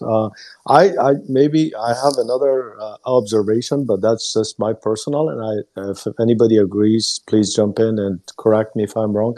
I think that uh, since the pandemic, especially towards the year 2021, obviously we're growing by bounds and leaps and bounces, and I think that makes governments of not just the United States, we're talking in general, any government nervous, because they know that this is the biggest threat towards the fiat currencies, and for them it's not an easy pill to swallow. And so if they're coming up with all these like regulations or even banning, I really think that this sort of to me that's it's like a blessing in disguise, the way I look at it. But Well, so yeah, but look, if you're in Argentina or Venezuela or Turkey or many other countries and you print your own currency, mm, your own fiat currency, then you're seeing Bitcoin as a threat. You're not seeing it as an opportunity. exactly, But exactly, if you're El Salvador or another country, you don't have your own currency, right? El Salvador right. only uses the US dollar. Then for them, it's an opportunity. It's not a risk, right? Good point. Yeah, good point. So you look at Uruguay. I tweeted, like, I don't know, I think it was a year ago or something. I tweeted the list of countries I think are going to be adopting the Bitcoin, and they all Mm, countries, they don't have their own currency, right? They're all relying already on somebody else's currency. So what's the difference if you're relying on the dollar or you're relying on Bitcoin, right? right. So Yeah. I think you have 3 types of countries. You have the reserve currency countries, right, like the United States or the EC, the European Union or Japan, and now China is trying to be the 4th one, right? So they're semi-reserve currencies, and they're going to benefit from this because when things are bad in Venezuela, all the local people buy dollars. They don't buy, they're not trying to hold it in local currency, right? So now some of them are going to think about maybe holding Bitcoin or gold instead of dollars, right? So because they're worried about the dollar as well.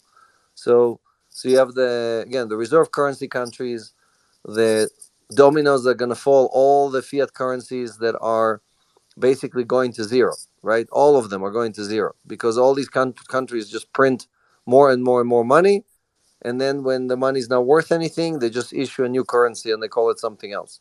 And we've seen that in Zimbabwe and in Lebanon and in Israel and you name it. Like I can give you 50 countries that have done this already, right? Right. And all those dominoes are kind of recycling themselves. And then once every 70 or 80 years, you have giant dominoes, like again a reserve currency blowing up. Like if any of you saw my presentations, I showed like I think 8 or 9 of these, including the British pound, including the Dutch. The Dutch had an empire, right? The British, who do you have before that? The Ottoman Empire, the Roman Correct. Empire. They all collapsed because they debased their currency. They created too much debt, and they basically couldn't get out of it. And that's what the United States is at right now. We have $30 trillion in debt, right? We keep printing money like there's no tomorrow, and we don't want to pay that debt. We basically remonetizing the debt by creating inflation and creating debasement of the currency, right? But from both sides. So the government taxes you, and then they debase the currency with anything that's left. So you have to find a way out of that vice, right? You're stuck in a vice. If you stay in there, they're gonna squeeze any liquids out of you, any liquidity, anything you have, any assets. It's just going to disappear. And if you want to see what real inflation is, watch the housing prices in Texas or in Puerto Rico or in Florida, all the places where people are moving to, right? And last year it's probably up 40 or 50%, and they telling you inflation was only 7%, right? So they printed 40% of all the money in the last 2 years. So monetary inflation is 40% or 45%, right? So again, unfortunately, again, we're being lied to, and sooner or later we're gonna have to pay the piper. But I think, thank you. Yeah, I think you said it well. I think it's another contributor to all this, like what uncertainty, especially with cryptocurrency. Maybe I'm just joking, but it's like all these YouTubers that goes and starts like boosting or basically making these price prediction regarding Bitcoin and this and that. And I think somehow inadvertently we are becoming the victim of, because the big whales or especially from what I hear, maybe I'm wrong, but the big stock market companies that they're also trying to prove these guys wrong, so they go the opposite and they shorten Bitcoins or cryptocurrency in general. And that's why I think we're not picking up momentums like where cryptocurrency used to, which I wasn't back then, but they used to make these massive bull runs. But now this massive bull run is constantly being intercepted by these Well, you manipulations. You must have missed the 2018, 2019 I bear did. market. Because if you were in it, you wouldn't be saying what you're saying. You'd be like, "Oh my God, this will never end. This bear market is going to be here forever," and then Bitcoin goes up 10x in just a few months, right? So it's going to go up 10x again. You just have to be patient, and you have to believe in limited supply, right? So yeah, but Alex, one thing, but remember back then there was not much of government involvement in the cryptocurrency because they didn't think of it. Nothing to do with government, okay? Like no, I'm talking from Colorado. I'm in Vail right now, and every commercial here on TV is for crypto. It's 1 second it's what do you call it? Grayscale advertising their new fund, and the next second it's eToro, and the next second it's like Coinbase, and you name it. Like it's 10. There's no other commercials, just crypto commercials. And then between commercials on CNBC all day today, they were just talking about crypto. Okay, so you don't need, again, this is not about government. This is just about is this a real alternative? Is it really another asset class? Yes or no? That's all that matters. If it is, then it's going to deliver. If it's not, then it's going to fail. So again, the government, the government in the beginning tried to stop the internet also, Mm-hmm. but Yeah. we the people decided that we want the internet, and right now, whatever, 7 billion Yeah, people but use it, right? So Alex, but sorry to interrupt, but the thing is, there's a huge difference, the disparity between use of internet and cryptocurrency, because internet, for them was not a huge threat, and at the end, but cryptocurrency, like I just said I am earlier. totally disagree with you. Okay, I was there at the beginning, and I can tell you, all the phone companies wanted me dead. Okay, I took away billions of dollars of profits from them. We took something that they charged. They used to charge $3 a minute to call overseas. But that was just towards communication. But now we're talking What do you about mean just? Do you know how many destabilizing a country's who in fiat currency. 1990? In 1990, what was the most profitable company in America? I mean, communications, right? AT&T. AT&T, right? Yeah. So what are you talking about? It was just communication. It was the number one most profitable company in the United States, maybe in the world. Okay. Yeah, but So cryptocurrency now is disrupting everything. I mean, of course, some of them are technology, which we should welcome. The internet disrupted everything. Right. The internet disrupted everything. Believe me. Is there one business that did not get disrupted by the internet? Okay. Take a list of the top companies in 1990 and show them to me today. They don't exist. Okay, and they're all replaced by what? By internet companies. Apple, Google, Microsoft, right? They're all internet companies. Facebook, right? One after the next. So what are you talking about? It's the same thing. It's the same movie. I've seen this movie very well. I know this movie by heart. I lived through it. Yeah. So it's the same movie. Just chill. Chill and huddle. Don't worry about it. Well, but what next you? listener. There's a lot of people here. Let's give. Yeah. Okay, I'm good. Thank you, guys. Yeah. I appreciate it. Thank you for coming up. Yeah. No problem. Thanks, guys. Forgive having this. No worries. Thanks for coming up. Lucia, what's going on? Hey, good evening, good afternoon, good morning, everybody, whoever you are on the planet and on this beautiful planet. In this beautiful life we have. I have a tip for Chrissy. I don't know if she's on here. Alex, for USA Strong, maybe they already know about this, but there's a really cool browser extension called Lolly. I'm sure people know about this. LOLLI. It's a shopping portal. If you shop from the portal to there was a couple of hundred companies on there, you can get back percentage of your purchase in Bitcoin. So I've purchased computers from Best Buy, and I've gotten some sats back from that. And the other day I was looking for USA Strong on there to see if I could log in from there and then maybe get some sats for my purchase, but it wasn't there. So I wanted to make a suggestion if folks don't know about that yet. Yep, I'm familiar with Lolly. I know their founder, and definitely a good group. Free cents, free crypto. Yes. And actually, the last time I transferred some crypto out of there, some sats, I put it in my Celsius wallet. Like, where else, right? Yep. So it would be a nice integration, I think.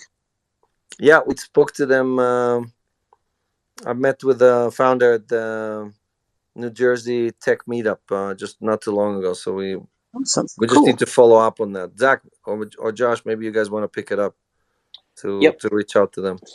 Yep. Got it. Awesome. Appreciate that, Lucia. Yeah. Did that conclude your thoughts up here on stage? Yeah, and I'm so glad to hear you're coming to California, Josh. That's really cool. It's supposed to be top secret. Oops. Nobody. Yep. See you soon. Bye. All right. Next up, Voss. Hey guys, thanks for having me. I'll try to be super quick. But just before I ask my question, I just want to say that I'm like a very proud Celsian. You can see from my Twitter icon, and got like a corporate account with all my retirement savings with you guys. And thanks for all you do. I'm an equity investor. I'm a platinum personal account, all that kind of stuff. And And my question is about equity, and I know it's a sore point for U.S. users because there's a limited number of spots and everything. And I think, Alex, I asked you last time about how equity investors will benefit from having equity with Celsius, and you said that a private company can issue dividends. I was just wondering what the threshold for that is, or when we can expect that, and whether it's worth kind of advertising that date for before the second round of equity investment. So you could say, hey, if you want to, join Celsius on the bus, on the equity bus or whatever, we're going to be issuing dividends by this date or whatever. But that's it. Thanks. Yes, this is one of those things that the SEC listens very carefully to. If you start promising things like that, they slap you with all kind of nasty things because they view the stuff as trying to make promises and promote yourself and try to get unsuspected people into trouble, right? So that's why Celsius, you don't hear us almost ever talk about sell token or make promises for like the future or things like that. We publish our weekly number. Like for example, last week I think our net inbound transfer, this is net, was 454 million, right? So if you want to know how well we're doing, call any of the other companies and ask them like, hey guys, how much did you guys get in? Or any of the DeFi guys, right? Ask them how much did they add last week in assets. I think almost all of them had net withdrawals, right? So what you're looking for, if you made an equity investment, what you're looking for is long-term appreciation. You're not, if you're waiting for the dividend, then you made an investment in the wrong company, right? So there's three options. One is, we're just gonna issue dividend at some point because we made too much profit and we want to distribute it to the shareholder. The second one, somebody comes and makes a crazy offer, and we decide to sell the company, and obviously then shareholders get the pro rata distribution. And the third one is that you go public, and then you have shares that are trading in the open market, right? So those are the three outcomes. No one knows. No one can promise you if it's going to be 1, 2, or 3. But what you care about, it doesn't matter if it's 1, 2, or 3. What you care about is the company growing? Is it adding users? Is it adding assets? Is it doing good? Is it winning against others in the space? And if that's happening, then sooner or later there's going to be a good outcome for you, right? So that's but the time horizon should be at least 10 years, right? If you're investing for less than 10 years, and then probably there's a mismatch between what the company's priorities are and what your priorities are. Great, thanks. I've got a possible solution. We could just start issuing dividends now. That might be it. Well, so we think we want to grow bigger and faster, right? And for that, we need to make investments. You see us constantly announcing new things. And again, we were lucky to have almost everything we touched turn into gold, right? I mean, we did yield and we became number one in that. We did mining, we became number one in that, right? We're doing CelsiusX now. We'll see how it launched. It launched today. So hopefully, again, we invite all of you guys to try it out. Tell us how we make it better. But we hope to be the number one bridge across all the chains. And obviously that will bring tremendous benefit to the community. And you see us now putting a lot of effort on Cell Token. Every week we have an announcement of things we're adding or improving for Cell.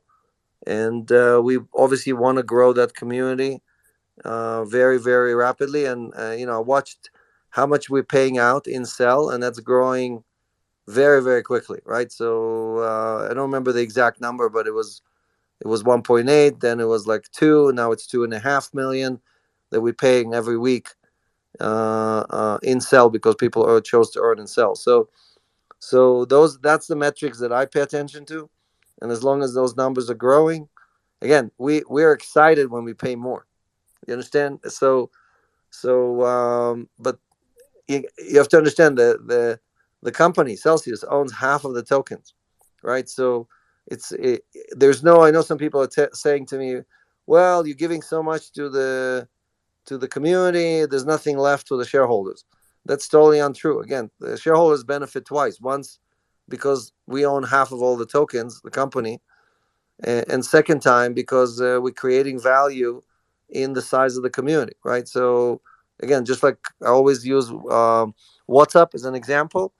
WhatsApp had zero in revenues, zero, no, not a dollar in revenues, and they sold to Facebook for $22 billion. Why? Because at the time of sale, I think they had 700 million users. Now they have over 2 billion users, right? So both sides got a good deal, but the company had zero in revenues. They had losses for every year because they basically subsidized the service to the community. So you would say, wait, they're giving everything to the community. There's nothing left for the shareholders. Obviously, 22 billion is plenty for the shareholders. All right. Voss, did that conclude your thoughts up here? Yep. Thanks, guys. Thanks a lot. Thanks, Alex. But thanks for being platinum, and thanks for being a Celsian, and thanks for spreading the word. I think I'm still an ambassador as well, but Perfect. that's up to Scott. Well, Thanks. Scott We'll has make a whole sure. new Yep. has a whole new program, and he has tens of thousands of cell tokens that he gives away for people for doing good stuff for the community. So definitely hit Scott if you're creating videos or content, or you're educating people. For example, you figured out how to do stuff on CelsiusX, or any of the other stuff. That's what ambassadors do, and we do have different programs that help ambassadors also benefit from all these efforts.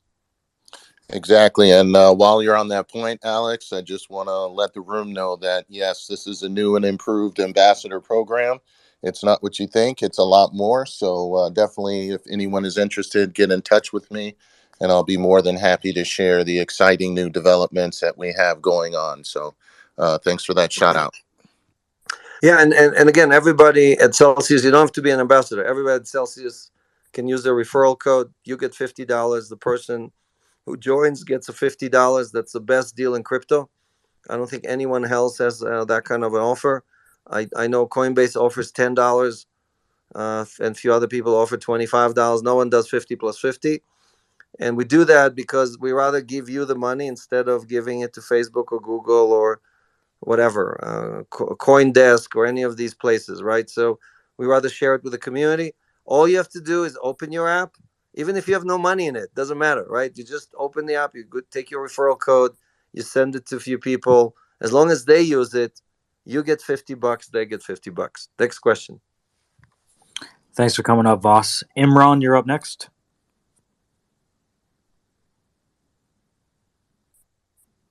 Imran, if you're speaking, unmute yourself. All right, gonna move on to the next person. Lloyd, you're up. Hey guys, how you doing? Had a couple of questions on the Medium article that you guys released on CelsiusX, and also I guess why Rob's here did have a suggestion on how you could maybe solve the frog song issues in your recordings. Maybe try out some background noise cancelling software when you do it, depending on whether you could find one that would work with your streaming software. I use one called Crisp.ai, which is reasonably good. It can be a bit memory intensive, but works across a lot of different core platforms and drowns out a lot of my background noise. So might help. But yeah, just a suggestion on that. But yeah, I'm not affiliated with it or anything. It's just something I've used and it works quite well. My wife is gonna use that to what do you call it? Cancel out my voice because I talk all day long. So Yeah, I'm not sure if it works with that protocol, but I guess can ask them to add it. So on the Medium article side, I think first question I was wondering about is, so you selected ETH, ADA, and Doge initially. Is there a particular reason why those three have been chosen to begin with?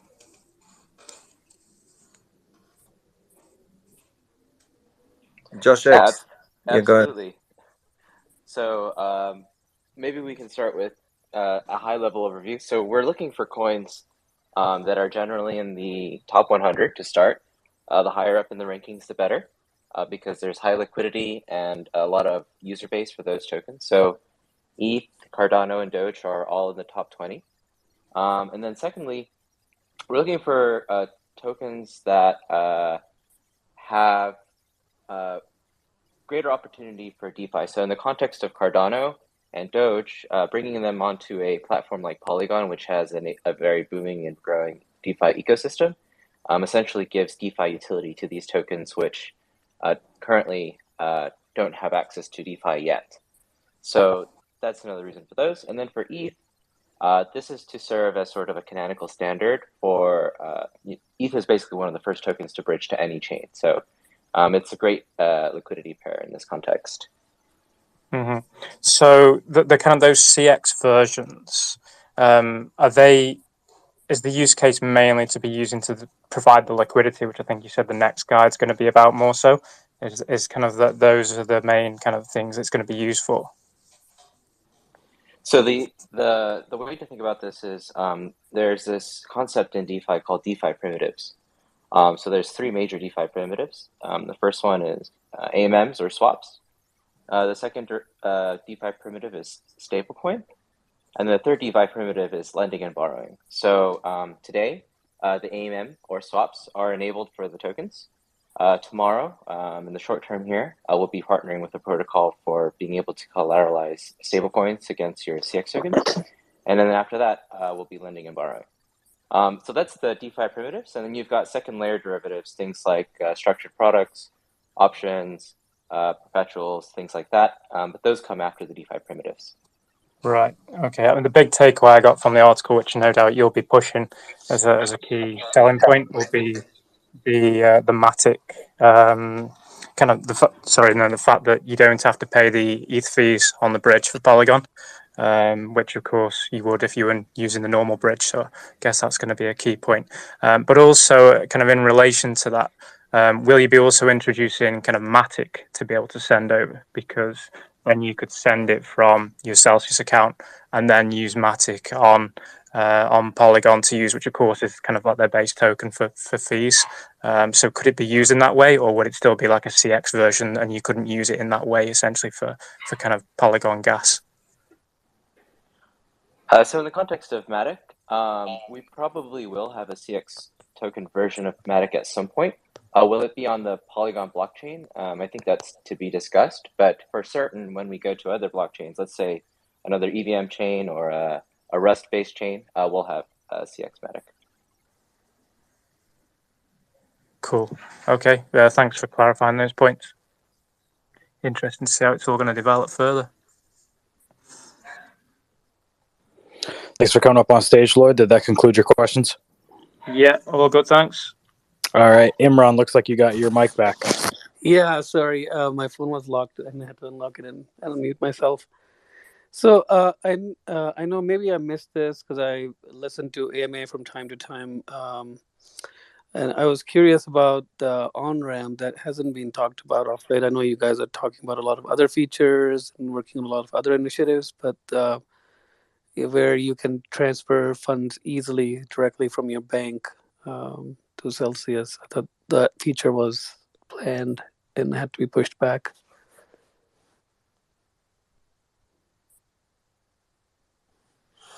Yeah, so that was the third Amigo, and I think I mentioned that we were still waiting for like one more release from Circle to make it really broadly available for everybody.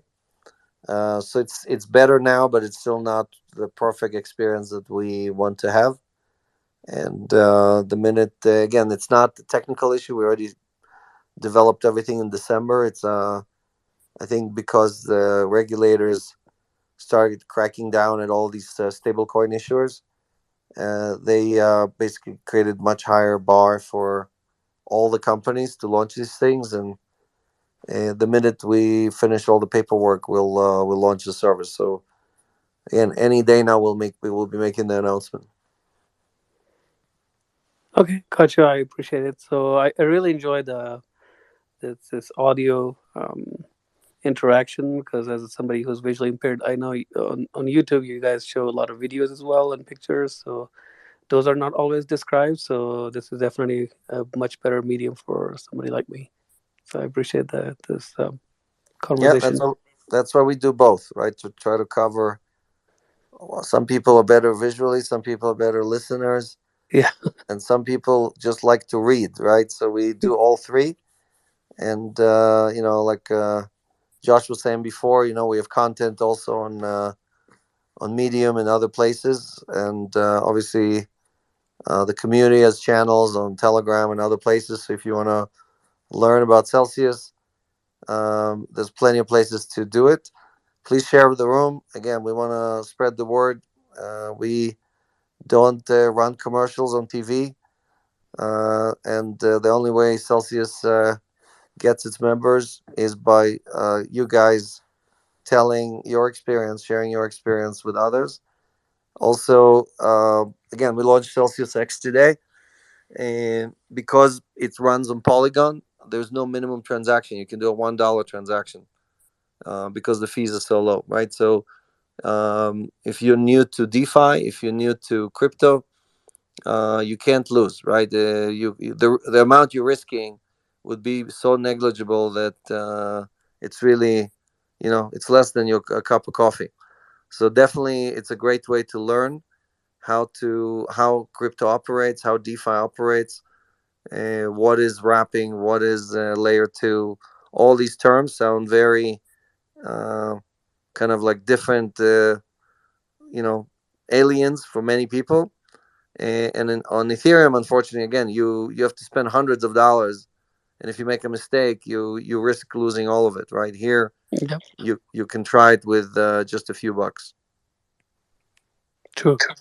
One quick question. On the web platform, that the web app you launched, those single sign on for, like, you have how you have on the app. Are you also planning to add those features to the web too, where you can sign in via Google or Facebook or It's app?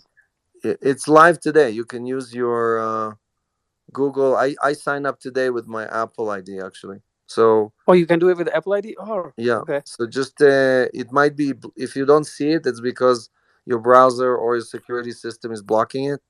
So you just need to go to your settings and make sure you enable it, and you should be Gotcha. able to. Yep. Because I know a couple of months back, I ran into that issue, and you said you will have to create a new account and contact customer service. So I never got around to doing that. So that's awesome. I guess I can use what I have Should on the not web. be a problem. I mean, you still need, I think, one time you need to put the 2FA or whatever, but Gotcha. I think it's after that it's you can do sign on. I use Google or Apple, so sometimes I use this one, sometimes I use that one. Yeah, I have it with Apple, so I'll try that. Thank you so much. Thanks for coming up, Imran. Thank you. Next up is Travis. Hey guys, just quickly, I want to say I love Celsius, and thanks Alex, thanks team. My question involves onboarding family and friends. The way I usually do it is I just CelPay, a little bit of crypto and some USD stablecoin, and just get them to like see it and believe it. And then after a couple of weeks, they ask questions. My question is that I like to use HODLmode, but when you do this, it disables CelPay. So my question is, can you, instead of disabling CelPay, just limit it to $100 per day or something, so then you can still use it in HODLmode? Yeah, so we did enable swaps in HODLmode, right? Because basically no assets are leaving the account. But the whole idea about HODLmode is that no assets are leaving the account, right? So CelPay, even if we lower the amount, is still kind of, if you're not paying attention, it could bleed out of your account if somebody managed to get into your system, right? Um, so what I would recommend is you can always create a second account with the second email address, and it's also good if you want to show people and you don't want people to know your balance. You just put a little bit of assets in there, and then you just use that account both to kind of demo and to use CelPay. And basically you can put that on a different, like I have a different phone that has my main account. I don't use that phone for anything else. And on my regular phone, I have the account from which I do CelPay.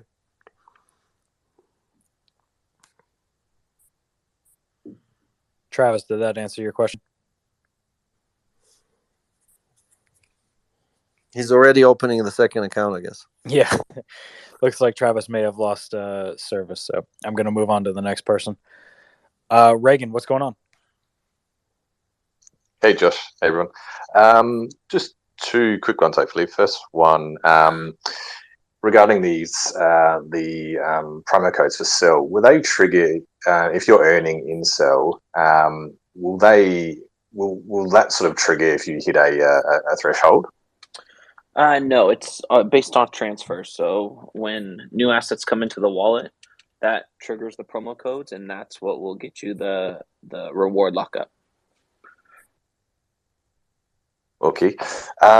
Also, one for Joshua, if he could maybe add some color into the cell token integration into CelsiusX, maybe what it looks like today, and if possible, what it might look like, in 6 months, 12 months from now, if you're able to. Cheers, man.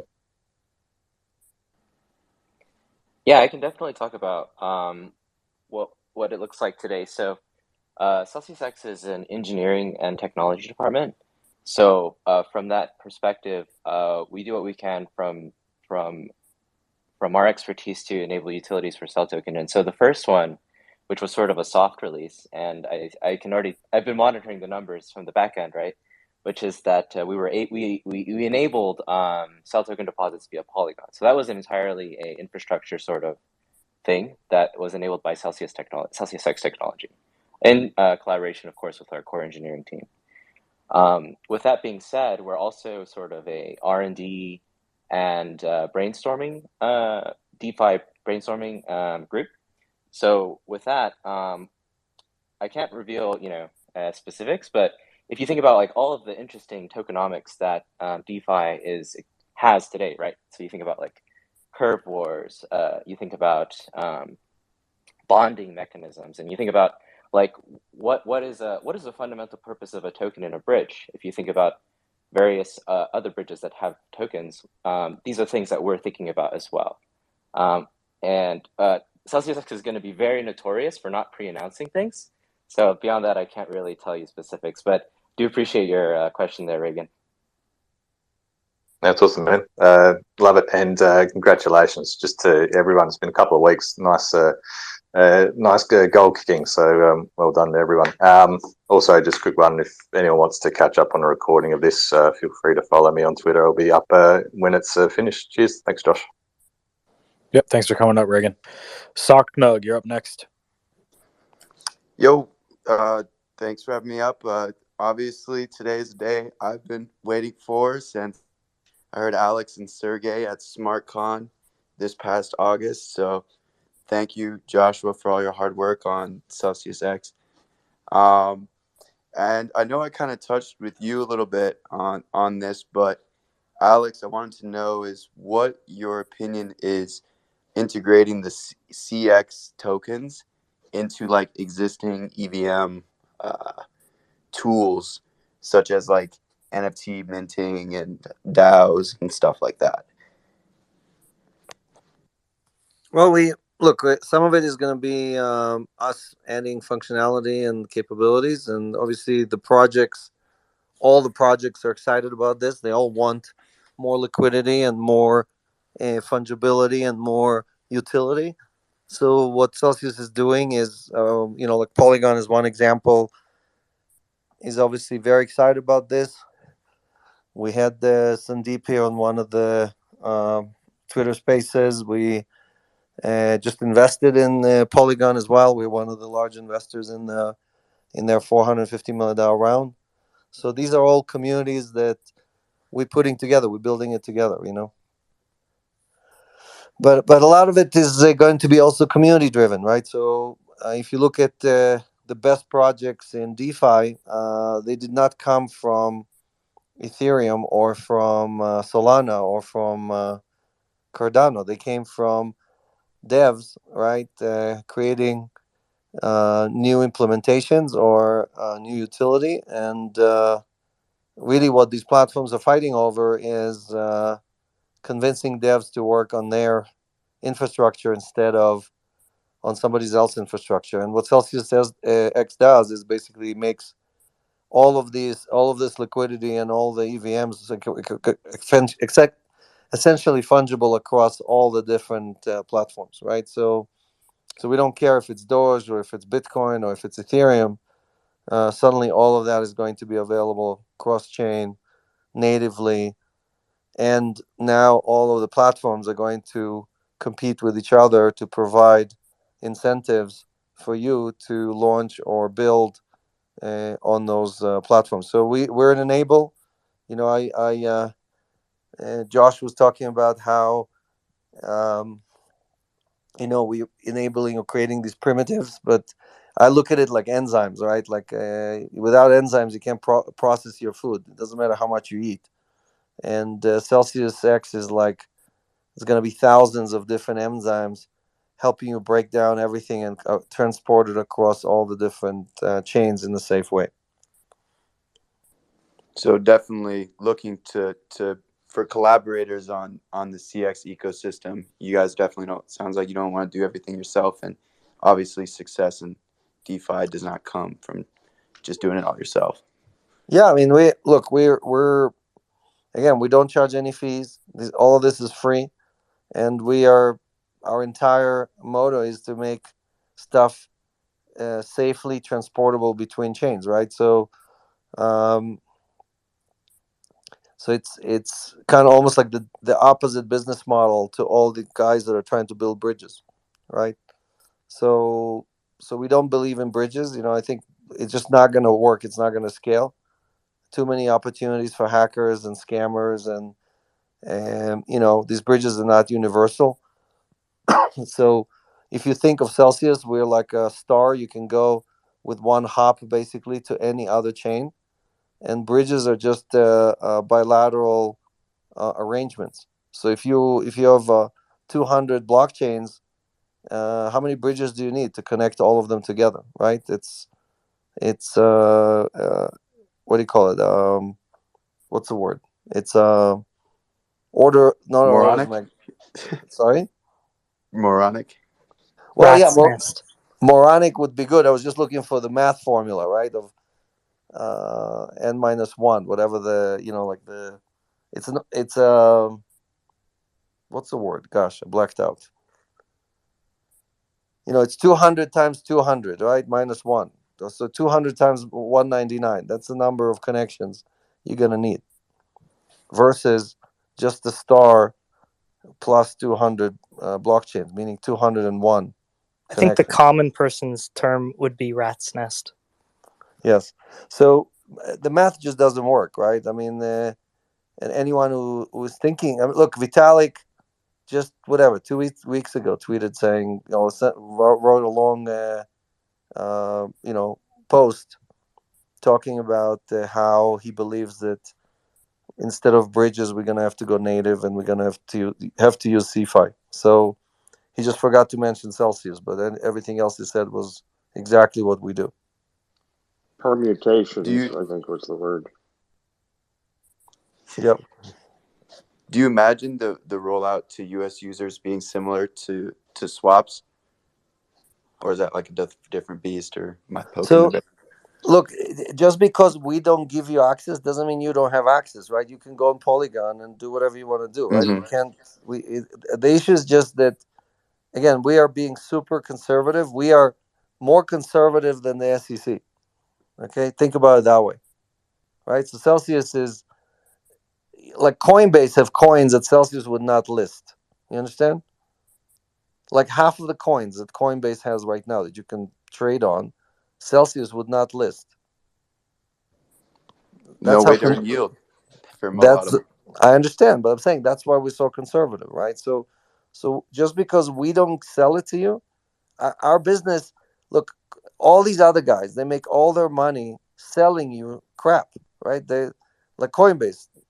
Please use a credit card and buy stuff on Coinbase because they charge you 7%. That's what they're dying for. They're dying for you not to use Coinbase Pro, right? And same thing with every other platform. They make all their money, almost all their money, selling you the assets. Celsius, we're not even trying to sell you the assets. Only thing we're trying to do is create a large enough community so we can lend the asset, extract yield from the institutions and exchanges, from people like Coinbase. They pay us, and then we give it to you guys, right? That's our entire business model. That's why we can give you swaps for free, and we can give you wrapping for free, and we can give you loans basically almost for free, right? And yield, obviously, and so on and so on. So just like I was talking about before, on the music, go create a new business model. This is a new business model. CelsiusX is a new business model. There isn't anyone else doing it today, right? This is not a little thing. It's a huge thing, right? Imagine that each blockchain is a country, okay?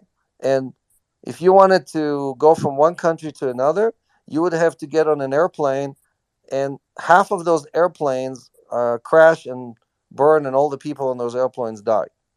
That's what's happening today with bridges.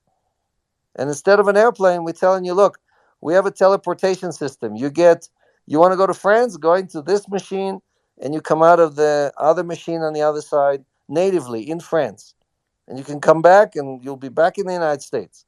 That's the analogy. And it's free.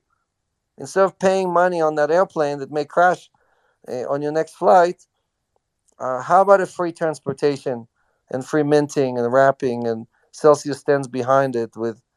We just did the second largest round in crypto's history, right? 750 million. You want to trust us, or you want to trust some guy who doesn't even give you his name, who built a bridge, and he anonymously posted it, and you're going to jump on that and hope that for the best? That's the analogy. Yeah, I'll stick with the Chainlink and the Celsius team for sure. Exactly. And you have Chainlink. God himself is standing above and making sure that the asset, the original asset, is still there, and we didn't double spend, and we didn't do anything, right? So Chainlink, and right now we're just doing Chainlink, Polygon, and whatever, just a few assets. But tomorrow it's going to be 200 assets or 2,000 assets, 200 blockchains, right? So who is going to use the other bridges? Someone who lives in what was it, a rat's nest? Yep. So we want to be that franchise. Why? Because we already provide all the liquidity. This will give us even more leverage on all these blockchains and exchanges and DeFi and everybody to borrow from us, because we're native, right? So people keep asking me, but how is it going to be good for Celsius? You guys are giving it for free. I'm like, gosh, okay, what else can I say? Well, yeah, you don't have to pay the insurance for all the planes that crash. That's for sure. But the insurance doesn't pay. The insurance doesn't pay, right? Right. We got what do you call it? Hurt on the what do you call it? On the Badger hack. Badger had insurance from Nexo Mutual. They didn't pay. Wow. So it's not MetLife. You're not talking to AIG, okay? You're talking to a bunch of people who decide if they want to pay or they don't want to pay. Right? So again, luckily Badger had a big enough treasury to slowly repay everybody, but the insurance didn't pay. Socknode, did that conclude your questions up here on stage? Yes, I'm very thankful to be here. Appreciate it. Thanks for coming up, man. Ekmo, you're up next. Hey, what's going on, everyone? Just wanted to say two things. One, start out with a shout out. Had another call with the customer care center today. For some reason, I've always talked to Will, who's amazing, but today I got Cynthia, and I was in and out in 10 minutes. She had to escalate the issue, but still, I talked to someone in less than a minute, and in 9 or 10 minutes, the call was over.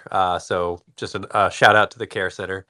Um, and then second, fellow ambassador originally had this idea, Jason, but I recently, as an ambassador, worked with somebody in the fire community, and I've been trying to reach out to them because they have the same goals as Celsius of financial freedom and no or low fees.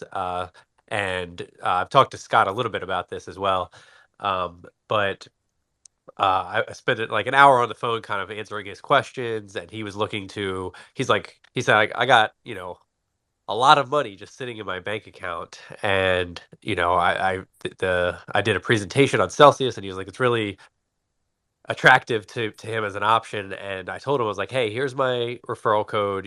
We each get $50 if you do 400. But I was like, if you are actually, coming with some serious money, I said, don't use my referral code. I tell people, use the HODL 500 one-time code, because that's much more beneficial to them. Even if I lose out, it's a win overall. But he asked me today, he's like, hey man, I just deposited enough for that promo. Is there any way I can give you credit? And he just happened to message me at the same time I was on with Cynthia from the customer care center. And I was like, hey, Cynthia, is there anything like this where, as ambassador or not, anyone, if you onboard someone and they bring 25K or more onto the system, to sort of still reward the person who helped onboard them. And she's like, no, we don't have anything right now, but we'll note your account, and if something like that comes up, we'll let you know. So just an idea that, like I said, Jason originally had, but kind of just kicked it around today as well. Of if you're going to be bringing on higher net worth people, or people want to bring on a lot more money, something that those people, spending the hour on the phone answering those questions could still benefit in some way would be nice. Yeah, so we have a separate program for that. That's what Cell Team 6 is doing. And the team has its own budget. So definitely run it to Scott and see if he can put something. The whole point about this program is to appreciate people like you who have been proven themselves again and again, working days and nights and weekends to help the community grow. So we created a separate program, and it's a discretionary program. And again, for anyone else who's on this call or people digital asset news is definitely one good example of that, right? Rob called us out a few times on things we didn't do right, and obviously also gave us a lot of compliments on things we did do right. And we want both, right? We want the good feedback and the bad feedback to make the product better. But Scott will take care of all of you guys. All you have to do is reach out, say, hey, here is a video created, or here is the people I introduced, or here is some content I posted, or I'm transcribing videos, or whatever you're doing. If it benefits the community, we'll find a way to benefit you as well. Awesome. Thank you. You guys already benefit me every Monday, so I'm not, greedy or anything, but I just figured I would throw it out there. Love being part of the community. Thank you. Thanks for coming in, Tecmo, and for the feedback. Appreciate it. Cellcat.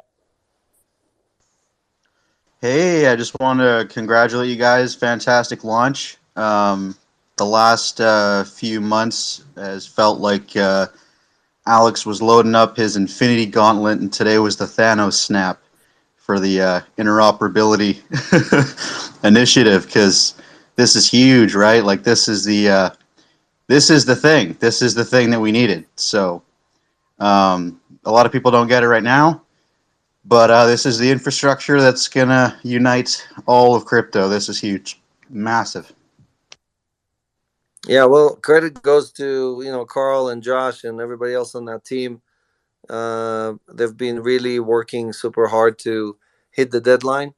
And like you said, most people don't understand why it's even needed, because today there's very, very few cross-chain applications. And when they start using it and they realize, oh my God, this transfers 2 or 3 blockchains, and that's how I'm earning yield, or that's how I'm taking a loan, or that's how I'm getting a stable coin, and that's going to change their lives, right? So, and again, that's also going to bring much more capital from TradFi into CeFi and DeFi, right? So I don't know if you guys noticed, but we announced today, also announced our new CFO, who was the CFO of Royal Bank of Canada. It's the 5th largest bank in the world. And Rob was several times in the past few years ranked the #1 CFO on Wall Street. And here's a guy that can get any job in the world, deciding to ditch TradFi and come to CeFi because he believes that this is where the future is, and is going to help build that giant bridge between TradFi and CeFi. So again, you have to think of it as 2 bridges, right? We have one bridge to DeFi that connects all the different blockchains, and we have a giant bridge into TradFi, right? So it's not just one bridge, but it's also connecting all these things together. But I want to give Josh an opportunity to talk about it because, again, he and the team deserve all the credit on the launch.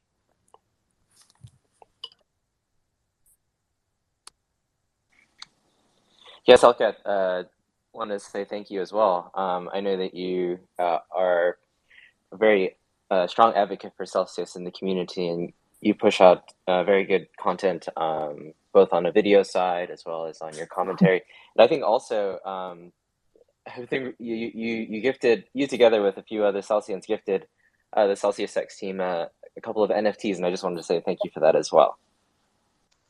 Oh, absolutely. And my intention with that is I don't have any of those up for sale. There's 10,000 of them. Honestly, I'd rather you guys just have them. So I don't know if that transaction went through perfectly or something, but I can send you guys some more or whatever. But that was just I hope you guys can make use of them in the community and all that stuff, and people can spread the word about Celsius. Because yeah, you guys, like to anyone who's new listening, I've only been here for less than a year, but to give you guys the long and the short of it, there's some incredible faces in this space that have done a lot of good for the crypto community. And Charles, Vitalik, all the big guys have been talking about interoperability. How are we going to unite the community? And this is that thing. It's just so incredible, and I feel like I'm just a part of history. Just being a part of this chat, you guys. It's just absolutely incredible. So you guys made crypto feeless. You made it interoperable. Discovered how to give people yield for the first time ever, and you're also harmonizing the CeFi and DeFi space. So thank you guys for what you do. Yeah, Josh and I were in the MIT last week, teaching that class that Vitalik taught last week, and Gensler taught I think 2 years ago, right? So we were pitching everybody on CelsiusX, explaining to them the benefits, and we had, I don't know, like, what do you think? 100 shirts outside, Joshua? How many T-shirts did we put out there? They all disappeared in about 10 seconds. So Yeah, that's all I the can tell funny you. thing is, right, we had 100 T-shirts out there, probably 25 of small, medium, large, and extra large, and they're all gone. And I can guarantee you that there were not 25 extra large students there in that classroom. So I think they really wanted those T-shirts, even the medium and the smalls. They picked up extra larges. You know, it's funny. I just saw a thing from Mark Cuban. It was an excerpt from Shark Tank saying that nobody wears startup T-shirts and nobody cares about your startup like that. But I think for whatever reason, our community has become extremely proud of the Celsius swag, and like it's really a huge part of what we do and a part of the community dynamic. So that's a really cool part of all this. Yeah. Well, we just minted our 4th unicorn. I don't think Mark Cuban stopped at one. He did this first one, and that was that. It was basically he put the brakes on and just started investing in other companies. So he needs to go back to creating. I also just want to say something, Alex. I saw that I posted something about um, basically other custodians that are that aren't exactly upfront about fees. So if anyone wants to know, you can check out sellcat.crd.co. I've just got a new section called Zero Fees, and you can basically it's not about attacking anyone, but it's just about making it very very blatantly obvious. All the different custodians that charge fees. Celsius obviously does not do that because they're innovating in the space, and as we saw today, all of the yield went up, and they didn't charge you any fees. So, if Celsius can do that, I think it's just important that people know. So again, it's not about throwing shade, but it's also about like, hey, know who's treating you best. None of that stuff should be hidden. Yeah, it's not throwing shade, man. It's just transparency, and that's important. Did that conclude your thoughts up here, Soulcat? Absolutely. Keep doing what you guys are doing, and somebody just DM me with whatever you guys' OpenSea is, and I'll send the rest of those NFTs. I just sent like a few hundred as the first test. Awesome. Thanks for that. Mr. Gamble, you're up next.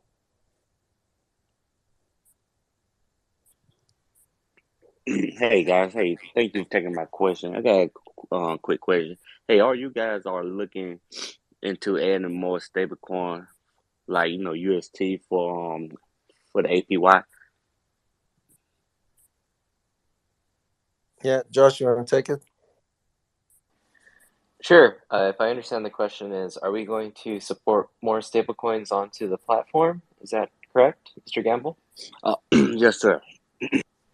Yeah, I think at the moment we support quite a high number of stablecoins. I think it's probably like 15 or so. Is there a particular stablecoin that you have in mind? Yes, UST. Oh, that's the Terra stablecoin. Is that right? Yes. Yeah, that's a great question. I can definitely bring that up to our coin listing community. Oh, so, all right, man. Appreciate it, man. Did that conclude your questions up here on stage, Mr. Gamble? Yes, sir. Yes, sir. And I appreciate everything y'all doing, asking all these questions, man, and get the answers out. Thank you. Yep. Thank you for joining us up here on stage. Appreciate it. Alex, you're up next. Hey guys, forgive the background noise. It's raining down here in beautiful San Diego, California. But first, I just want to say, Josh, please forgive my sister Lucia for the top secret. But we're all excited if it materializes. That would be awesome if it does. We're looking forward to it. And just want to also say that you guys are doing a great job. I'm an ambassador. Most of my assets that with Celsius. I do dabble with BlockFi and Nexo, and I'm getting really interesting emails as to what's going on with those places. And it's not going on at Celsius because Celsius takes care of itself, tries to do the right thing. There's no place like Texas. So keep doing what you're doing. I had a question. I forgot what it was, but I'm just happy to be in this community. Cellcat, all of you guys are doing great jobs. It's awesome. Thank you, guys. Alex, thanks for the feedback. And if I'll give you a few more minutes up on stage. If your question comes back to you, just raise your hand if the hand emoji is still there. Yes, it is. Okay. All And right, thank you for being an ambassador as well. Thank you, guys. Yep. If it comes back, just hit the hand emoji. Michael, you're up next. Hi, guys. Thanks for taking the question. This question is regards to the loan reserve. How much will Celsius leverage up? Is there a stopping point? Like, we were talking, or you guys were talking the other day on a live stream. Banks normally got to do, I think it's a 1/10 deposit to loan reserve requirement. So I wanted to know what was Celsius's max leverage that they would go up to. Yeah, so we're not a bank, right? We don't have a bank charter, and we're not allowed to. We don't have leverage. It's not like we can go to the Fed and borrow money or borrow money from other banks like banks do every day. right? So it's a completely different system. Banks are leveraged on average either 10 times or 20 times, depending on their balance sheet. Celsius doesn't have any leverage, right? I mean, we have a little bit of leverage because we sometimes lend out the collateral we get from third parties. So it's maybe, again, instead of 1.0, it's 1.2 or something like that. But we don't plan to go to 10 to 1 or 20 to 1 or anything like that, right? So and the reason it's true, what I'm telling you, is because every year, at least once, sometimes twice a year, the crypto market goes through a drawdown, like a 50% drawdown, like we're experiencing right now. And if you leverage 10 to 1, uh, if what you're lending is goes down by 10%, not by 50%, you go out of business, because 10 to 1 leverage means you have to have, you have 10 times the assets or loans than the assets you actually have, right? So we would be out of business. We would basically blow up if we were leveraged and we got into one of those drawdown markets. So, and I always bring that as an example. When I talk to regulators, I ask them, how many banks that you regulate, Mr. Regulators, would be in business if the stock market or the bond market or the real estate market had a 50% drawdown? And the answer is zero. None of them would survive. None of the banks you use, or none of the banks that the people on this call use, would survive with a 50% drawdown. The government will have to bail all of them out. And so it's just apples and oranges, right? Two completely different things. Again, Celsius goes through a stress test every year, right? We went through a stress test in January of this year. We went through a stress test in May of last year, March of the year before that, right? That was the Corona stress test. And crypto basically has one stress test every year. So, and the reason this community is so strong, the crypto community, is because it has no leverage. It has very little leverage. Anyone who has too much leverage gets wiped out right away. When you see a flash crash, usually that clears out all the people who are on leverage. It stops, the coins stop going down when the leverage disappears. Now, other people give leverage, like you can go on Binance and get whatever, 20 to 1, 50 to 1, FTX, all these other places. You can't get any of that on Celsius, right? The most you can borrow as a retail user is 50%, meaning I have twice the assets. I have 200% of assets, right? Or 0.5% leverage, right? Find me a bank that operates at 0.5, half of they have twice as much assets as loans on the retail side. No, for sure, absolutely. So just as far as it goes, like you said, the last in January, with the crypto market going down, could you give some granularity as far as how it worked out? As far as Yeah, I mean, Celsius did? we have liquidations. I can tell you, yesterday we had liquidations, like people that took out loans at 50%, and I don't know, they had Doge, or they had not Doge, but they had I don't remember which coins were, maybe Cardano, that are down more than 50% from the highs, and those people got liquidated. So it's not like we don't liquidate. If you have a loan and you took a 50% collateral and it's your coin's going down, you're going to get liquidated if you don't add collateral or repay the loan. So we have liquidations anytime there's a stress test, but we don't have. I'm talking about the retail side, right? Right.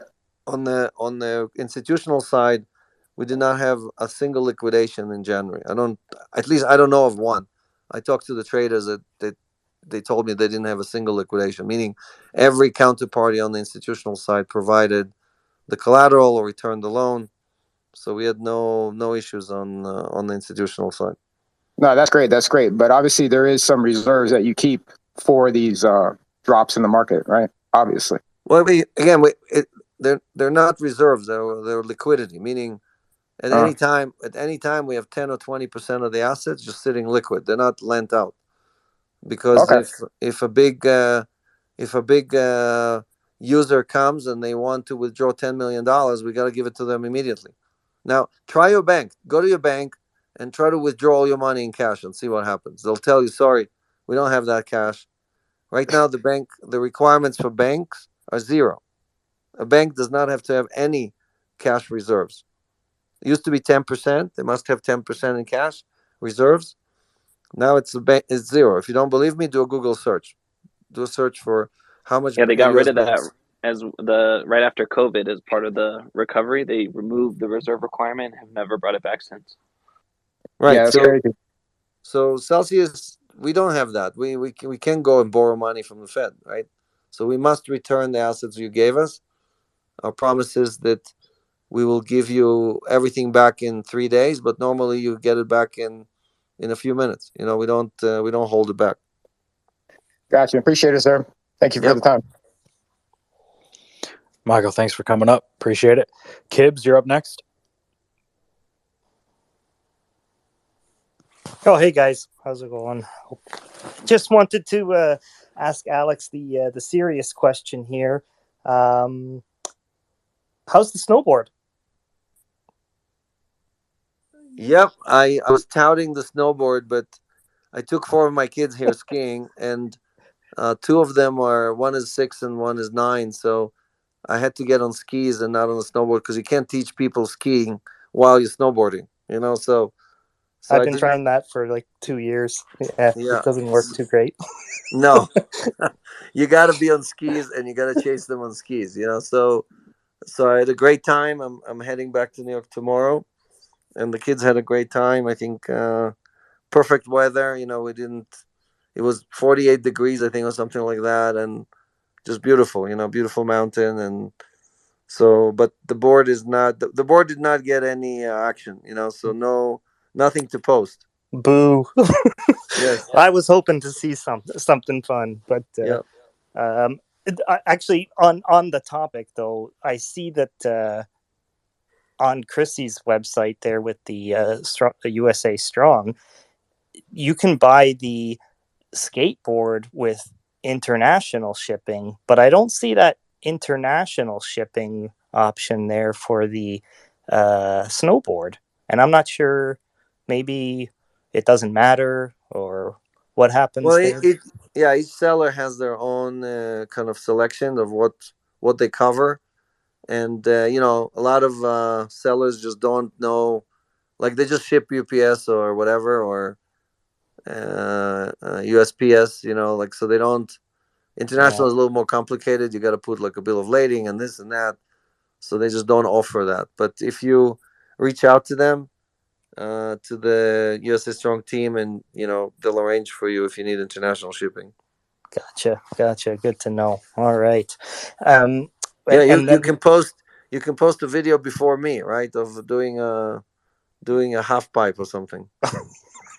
yeah, right, with my kids Yep. on skis. uh, um, no, okay, that's awesome. I'll check that out. Thanks, Alex. But But the one good news is I'm done and I didn't break anything. That's the good news, So that's the update from the slopes. Good to hear. um, another quick question though. With the fantastic news there with Rod from Royal Bank of Canada, does that somehow indicate or show any sign of a commitment towards a Canadian office? Well, Rod is based in Toronto, so Hmm. we'll see what he does. But we're definitely, between our investors, CDPQ obviously is a Canadian, the second largest Canadian pension fund, and Rod, there was a CFO of the largest bank in Canada, so we're definitely getting heavy on the Canadian side. So, but regulators are regulators, right? They have their own rules, and we have to wait for them to tell us what we can or cannot do. And so right now, I don't have any specific answers on Canada. Okay. All right. Well, thanks a lot, guys. Again, glad to be a member of the community. Everything's been amazing. All the best. Thanks. Yep. Thanks for coming up, Kibbs. Prashob, you're up next. Yes, hi. Thank you. Thank you for giving the time and the opportunity here. So I have, first of all, I want to say again, thank you, for Alex and the team for, for the product, Celsius, great product. Definitely we wait every Monday for the rewards, and definitely, it's an extra income that has not been there in the market. So it's amazing product so far for me. So thank you for that. Getting to the questions here. The first question I have is, Celsius, I think token, you cannot buy in Celsius like the app, right? As of now, you cannot swap also, right? Is there any plan that may be offered in the future for US customer? I'm in US. Otherwise, you have to move it from one wallet to here. Either you buy it in, I think you have in FTX, but not in Coinbase. So either you have to buy it in Uniswap. You get it in Uniswap and then move the Celsius to the Celsius app to increase the membership. The level of membership you have to become a bronze or gold or platinum member. So do you ever plan to have Celsius buy directly in the Celsius app itself? Yeah. So if you're outside the United States, you can swap into Cell now. I think they enabled that already. For US, you can use OTC at Celsius.network, right? So it's if you're doing more than $5,000, then you can just reach out to them and do a transaction with them, and it goes straight into your wallet. And like you said, you can do it on Uniswap or Polygon or FTX or whatever. So definitely plenty of options. Right now, it is not available in the app for US. Okay. But Polygon costs you less than a penny to move it into Celsius. Okay. No gas fees. Okay. Thank you for that, Alex. Yep. Second question I have is I know if we talked about credit card, Celsius credit card, the product, is there a plan or something in the pipeline that you guys might offer as a product to the community? Yeah, it's coming. We're working on it. We don't have a date yet, but it's definitely in the works. People are working on it every day. Okay. Is it maybe 2022 or not sure? Yeah, definitely this year. Yes. Okay. All right. No, that's good. Definitely, there are other products in the market, but definitely I would hold on for the Celsius credit card than other providers' credit card. Yeah, you won't need any other card after you get this one. Okay. And my last question, I think it's a general question. Maybe I don't know if it was asked at the beginning, or maybe I joined the late, but I don't know. Just I'll throw that again. From the overall market perspective, are we in a bear market?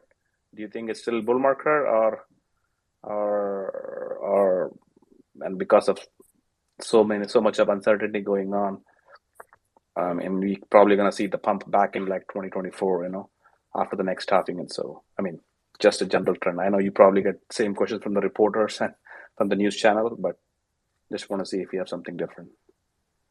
Well, I don't think crypto is in a bear market. But if the stock market goes into a bear market, then crypto will drag with it down, right? So I think if the stock market stays even sideways, crypto is going to do very well.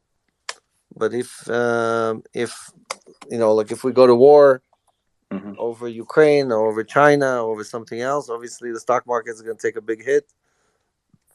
And you see, when the stock market takes a hit, crypto always takes a hit. So it really, right now, the big question is not, is crypto in the bear market? The question is the stock market going to have a much bigger correction? Okay. But you don't believe crypto is in a bear market yet, per se? Look, today was a big test because, again, I think Putin was kind of teasing the United States, right? Pushing soldiers into two regions in the Ukraine, pretending that he's helping them with peacekeepers, green men in uniform who are peacekeepers, right? And he wanted to see what the United States is going to do, right? So we decided to put sanctions and not go to war, right? So, and that's why I think you're seeing the stock market kind of not crashing, right? The stock market is obviously going to be happy with sanctions, not happy with war. So, so Putin moved the queen, we moved the whatever, we moved something else, and now we have to see what is his next move. Is he gonna try to put more pressure on us, or is he happy with just having his troops inside the two regions? Okay. Okay. Nope. I think that's it. Thank you for the feedback and questions. I mean the answers, Alex, and again, thank you for the Celsius community for for the amazing product that you guys have. Sure. Thanks for being a user. Yep. And thanks for coming up, Rashad. Yep. Next up is Ducatel. Hey everybody, how y'all doing? Hey, Mr. Machine Mashinsky.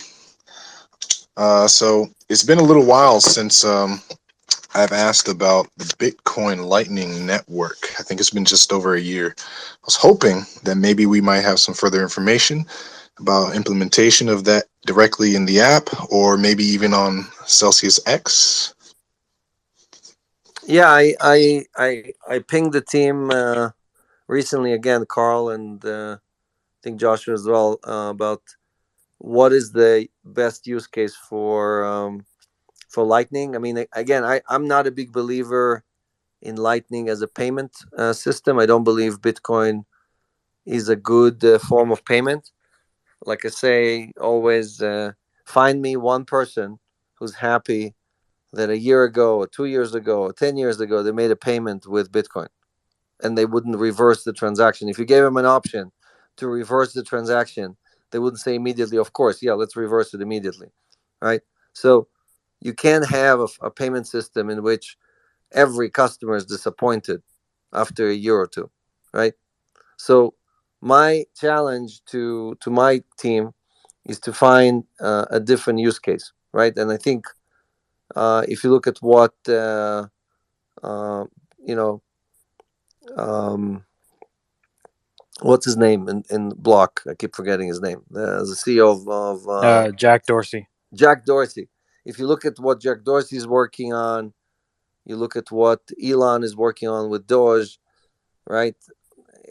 They're not working on a payment system, right? They're working on infrastructure, and so we definitely want to do something with Lightning, but we need an app, a killer app, right? We need a different use case for example, making it an on-ramp or making it a part of the minting or wrapping service, right?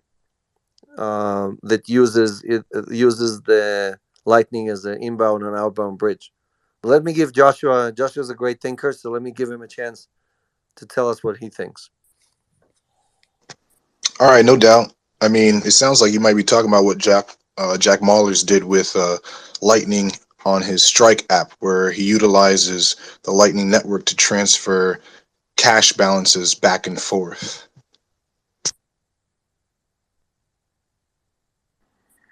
Yeah, I'll have to be honest. I think that the Lightning Network in concept is quite innovative.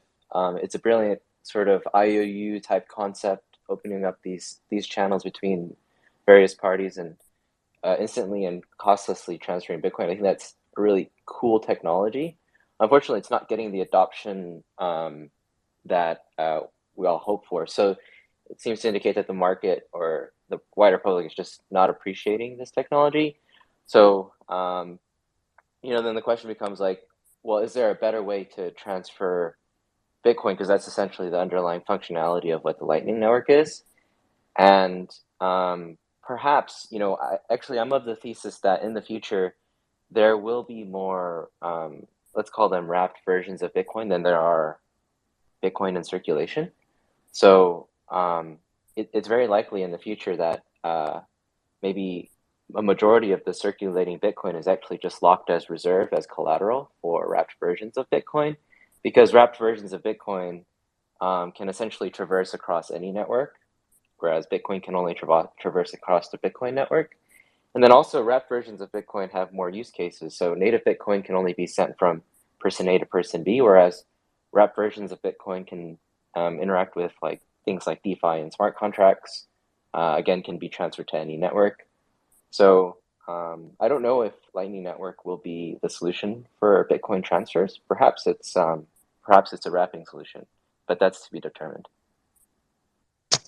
Yeah, that would be pretty interesting if you utilize the Lightning Network to wrap your assets on top of within Celsius. I'd find that pretty interesting. I also, if anything, will there be an implementation of Taproot's protocol for transactions in and out of Celsius now that the upgrade has happened last year?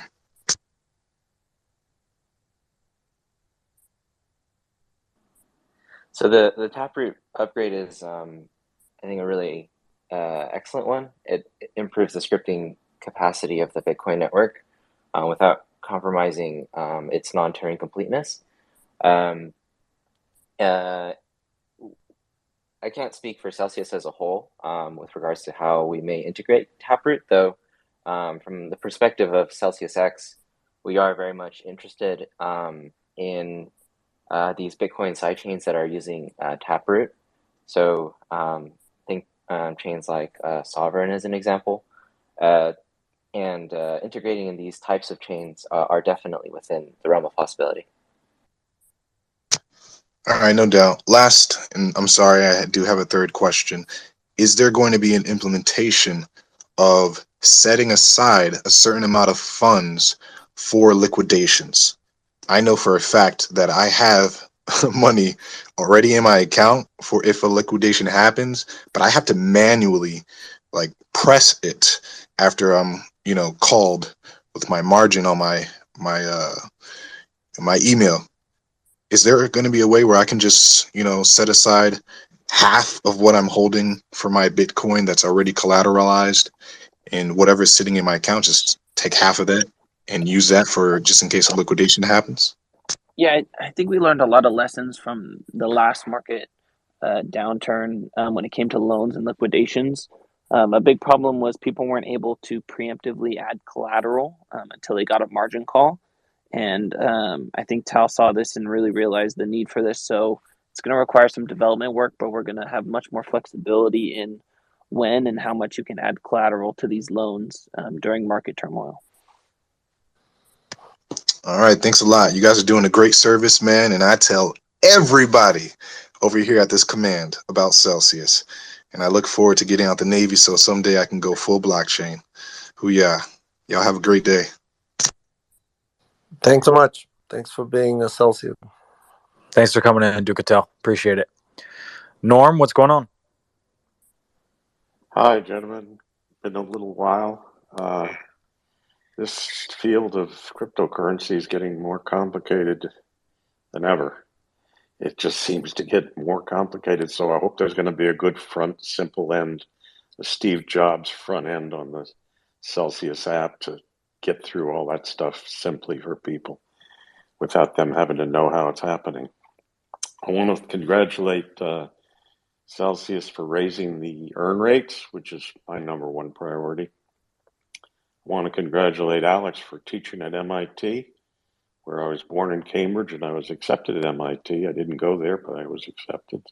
I appreciate how that to me is a real achievement. So congratulations on that, Joshua. Congratulations on doing the CelsiusX, and Josh, you're always doing amazing job at managing this. And Zach, you've become the answer man when Alex isn't here, or you'll get the answer. So, and Scott, I know you're building a huge community, so it's a great team there. It's just getting so complicated. I mean, I'm starting to wonder whether I want to even try to understand it. I do have a question.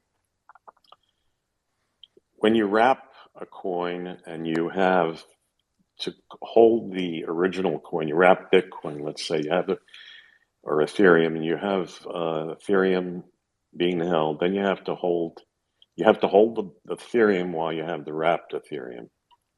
My question to Joshua, I guess, is CelsiusX is going to be doing this on all the chains, I imagine.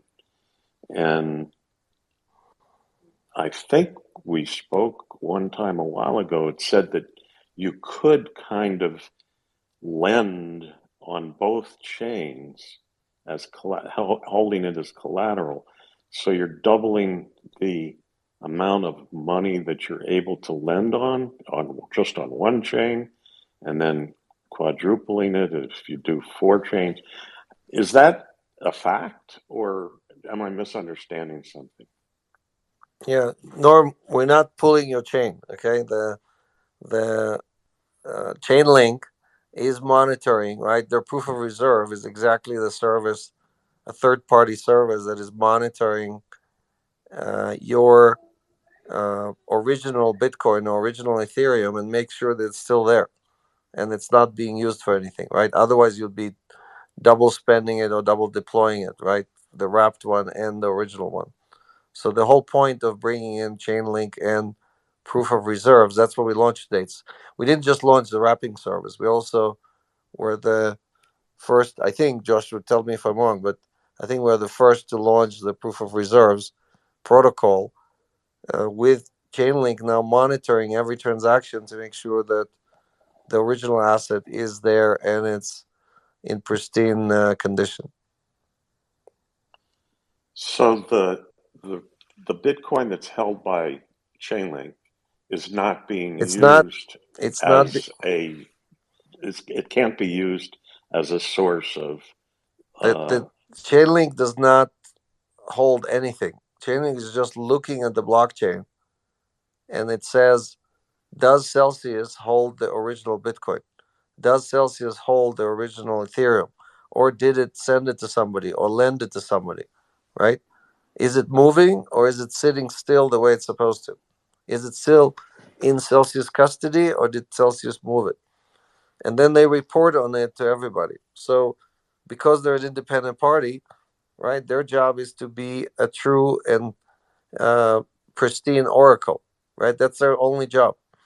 They don't have, they don't get paid. They don't get, like 2008. Remember how the rating agencies, the equivalent to Chainlink, didn't tell you that all these mortgages were, they piled up all kind of bad mortgages and called it AAA because they were being paid a lot of money. None of that is happening here. You understand? So you have complete separation. We don't pay Chainlink anything for the service. They do the service for all the other people who want to get that information and know if all these assets that Celsius is wrapping, are they really held by Celsius or did we lend them out? Okay, so I had a misunderstanding because I thought I understood at some point that you could do lending you could hold it, but you could, I don't know, as collateral. I don't know. There's the the the coins that are the tokens that Chainlink is monitoring.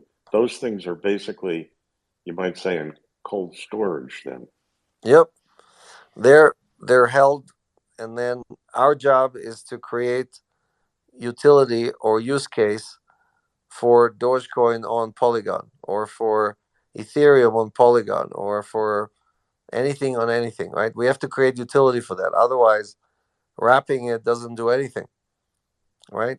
Just wrapping an asset doesn't create any utility. You have to create pairs or you have to create the primitives that Joshua was talking about and so on and so on. Without all of that, just transporting an asset somewhere else to a different chain doesn't create any value.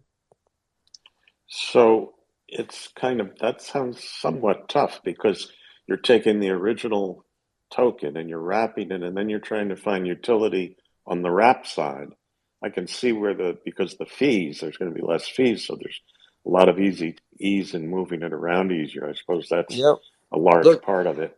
You just proved that you're pretending to not understand. You understand better than all of us, so you're asking some of the toughest questions here, but I'm giving you a compliment, so look, I think your parents, like my parents, taught us the same thing, right? That all good things take a lot of work and a lot of effort. You want something lasting, you need to put a lot of effort into it, and that's what we're doing. The reason no one else created the wrapped assets natively on 16 different blockchains is because it's hard. It takes tremendous amount of effort, right? Joshua just went through some of the stuff they had to go through to build all this stuff out, right? And pull in other willing participants like Chainlink, like Polygon, like other people who are working with us on this implementation. So, but that's the right way. We just, none of us believes that these bridges, which are much easier to write, it's much easier to write a smart contract that bridges Polygon and Ethereum. You can write that in one day, right? It's much harder to do native issuance like we're doing, and then have oracles verify everything and create pairs and infrastructure on each one of the chains to deliver all these services, all these primitives on both sides. Okay, because everything can go both ways, right? Well, thank you for that. So the ideal use case then would be the user goes onto the app and he says, I want to, let's say, swap token A for token B. And in the background, Celsius figures out what the best chain to do it on, or most effective, efficient, and so forth, and speedy, and so forth, and then does it without the user even knowing how it was done. Yeah, and we're already doing some of that today. So today, when you try to swap on Celsius, the Celsius engine says, should we do it on one of the exchanges? Should we give it to an OTC? Should we do it with a market maker? Should we do it on DeFi? And now we're going to add the swapping function or cross-chain function, because there might be a pair on some cross-chain where if you're a buyer, you're in an advantage, but if you're a seller, you're in a disadvantage, right? Because the price there represents a different spread. So it depends. It's not a pair on Polygon may be trading at a premium, and if it's trading at a premium, it's great for you as a seller, but it's not good for you as a buyer. So as a buyer, we might send you to our market maker, but as a seller, we're going to send you through the minting process to the pair on Polygon. And hopefully the user won't have to know all that stuff, what's happening. It'll just happen. That's what Celsius does. You just get your interest every Monday. You get the best execution. There's no spreads. There's no fees. I just saw this morning, somebody sent me an email from a user of one of our competitors that he did the math. He was paying 5.5% premium on the market price, right? Which is horrible, right? Because they told him no fees, but then they put a giant spread, and because it's a small amount, the spread is with the gas fees and everything was just basically killing them, right? So people, and again, what are we what are we doing with that? When we meaning the participants in the market, the companies, do this, all we're doing is sending people back to TradFi. These are tourists that came here to see, like, hey, should I move to Puerto Rico with all the frogs, or should I go back to Minnesota? And we're forcing them all to go back to Minnesota, to the freezing weather. Why? Because we rip them off. They get off the airport, we charge them crazy fees for the taxi. Then we charge them fees for the food. Then we whatever. So why would they stay? So what Celsius is trying to do, and we're in it almost by ourselves. I don't know anyone else that is really trying to build a community here. They're all trying to rip off every person. They put giant ads and advertise on TV, and then these people land and they charge them 5, 6, 7%. Right? So why would they stay? It's worse than Wall Street. Wall Street doesn't charge these kind of fees anymore. You understand? So the challenge for us is, okay, we're, now everybody's advertising no fees. Did you notice? Go to Coinbase or Voyager or Nexa or BlockFi.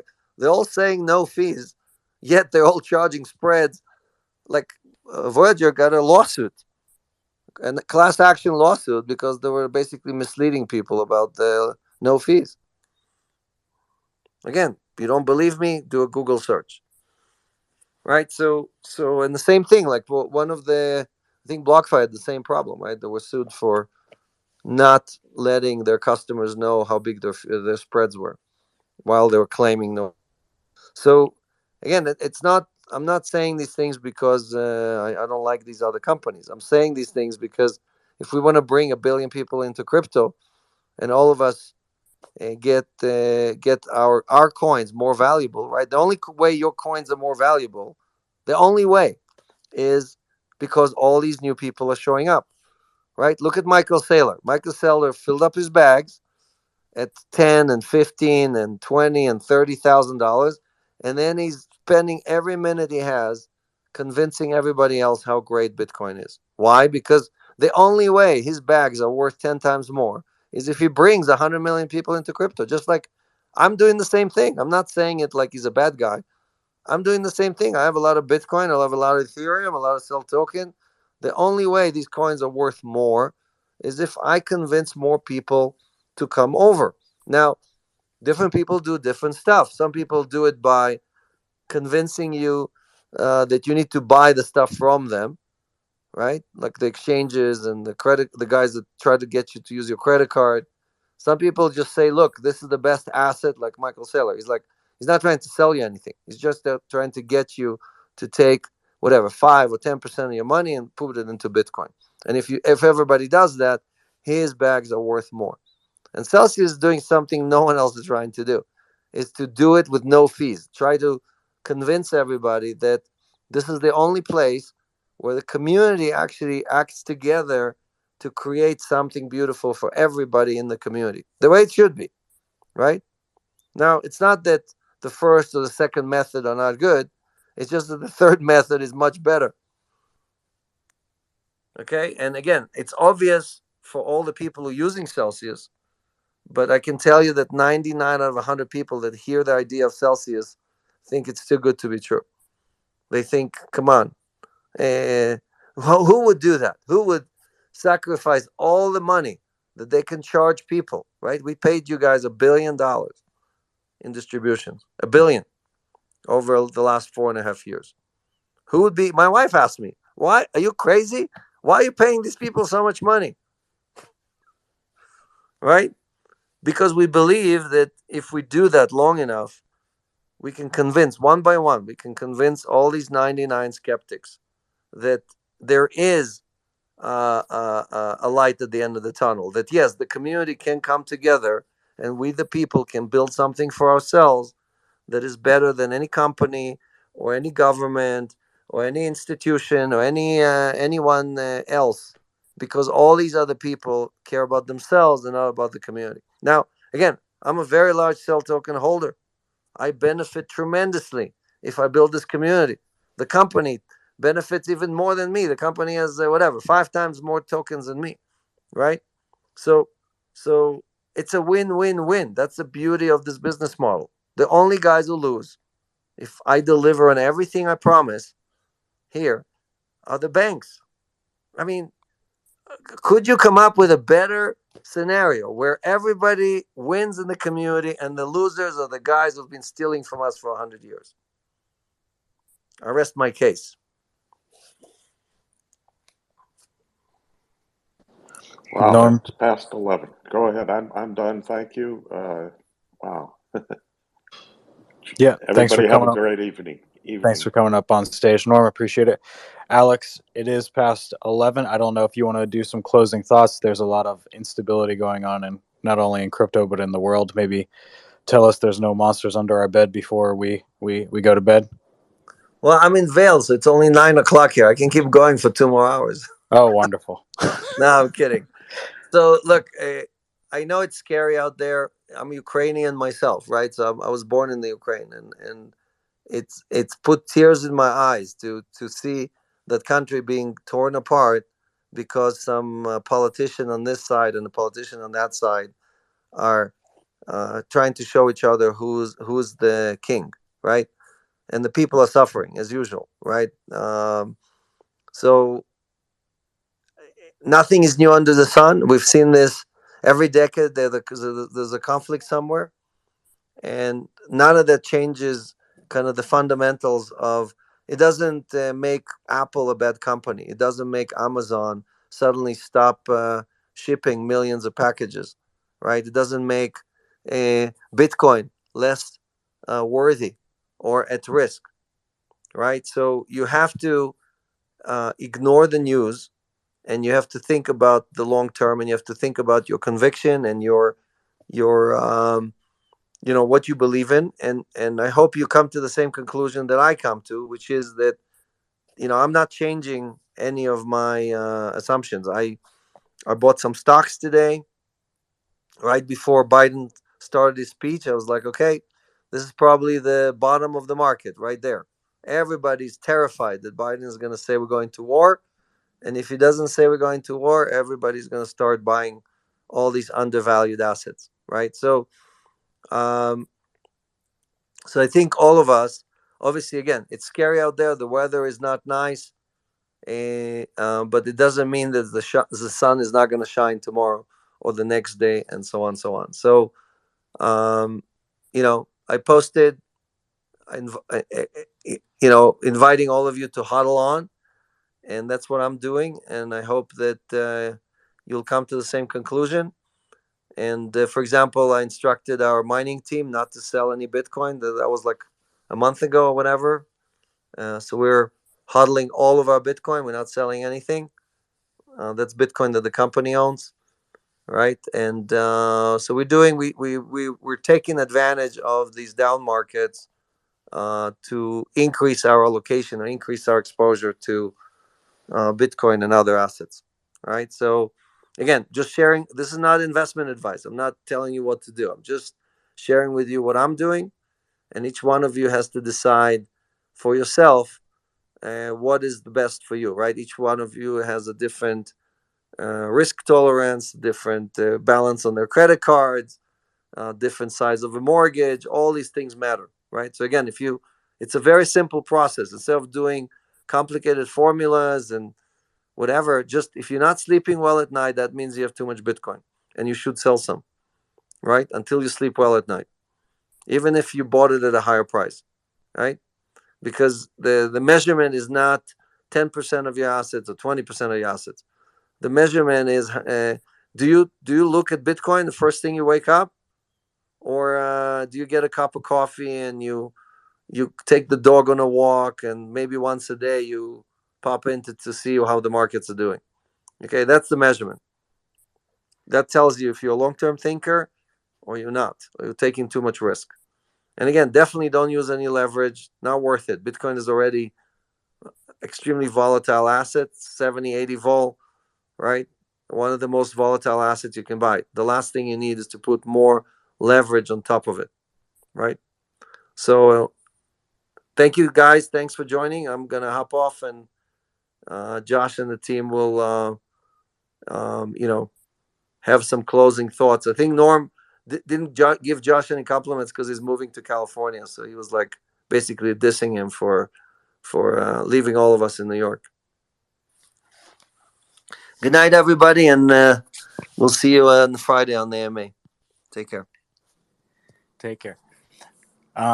Guys, as usual, we work very hard to keep these rooms up and running for you. Make sure you're following myself, Zach, and Scott. Also, we had some really good guests in tonight, and we're going to continue that in the coming weeks. Got some more good people lined up. Gonna finish talks with them, and then we should keep it interesting here for a while. So hope you guys enjoy this. Hope you got something out of it, and have a great night, everyone.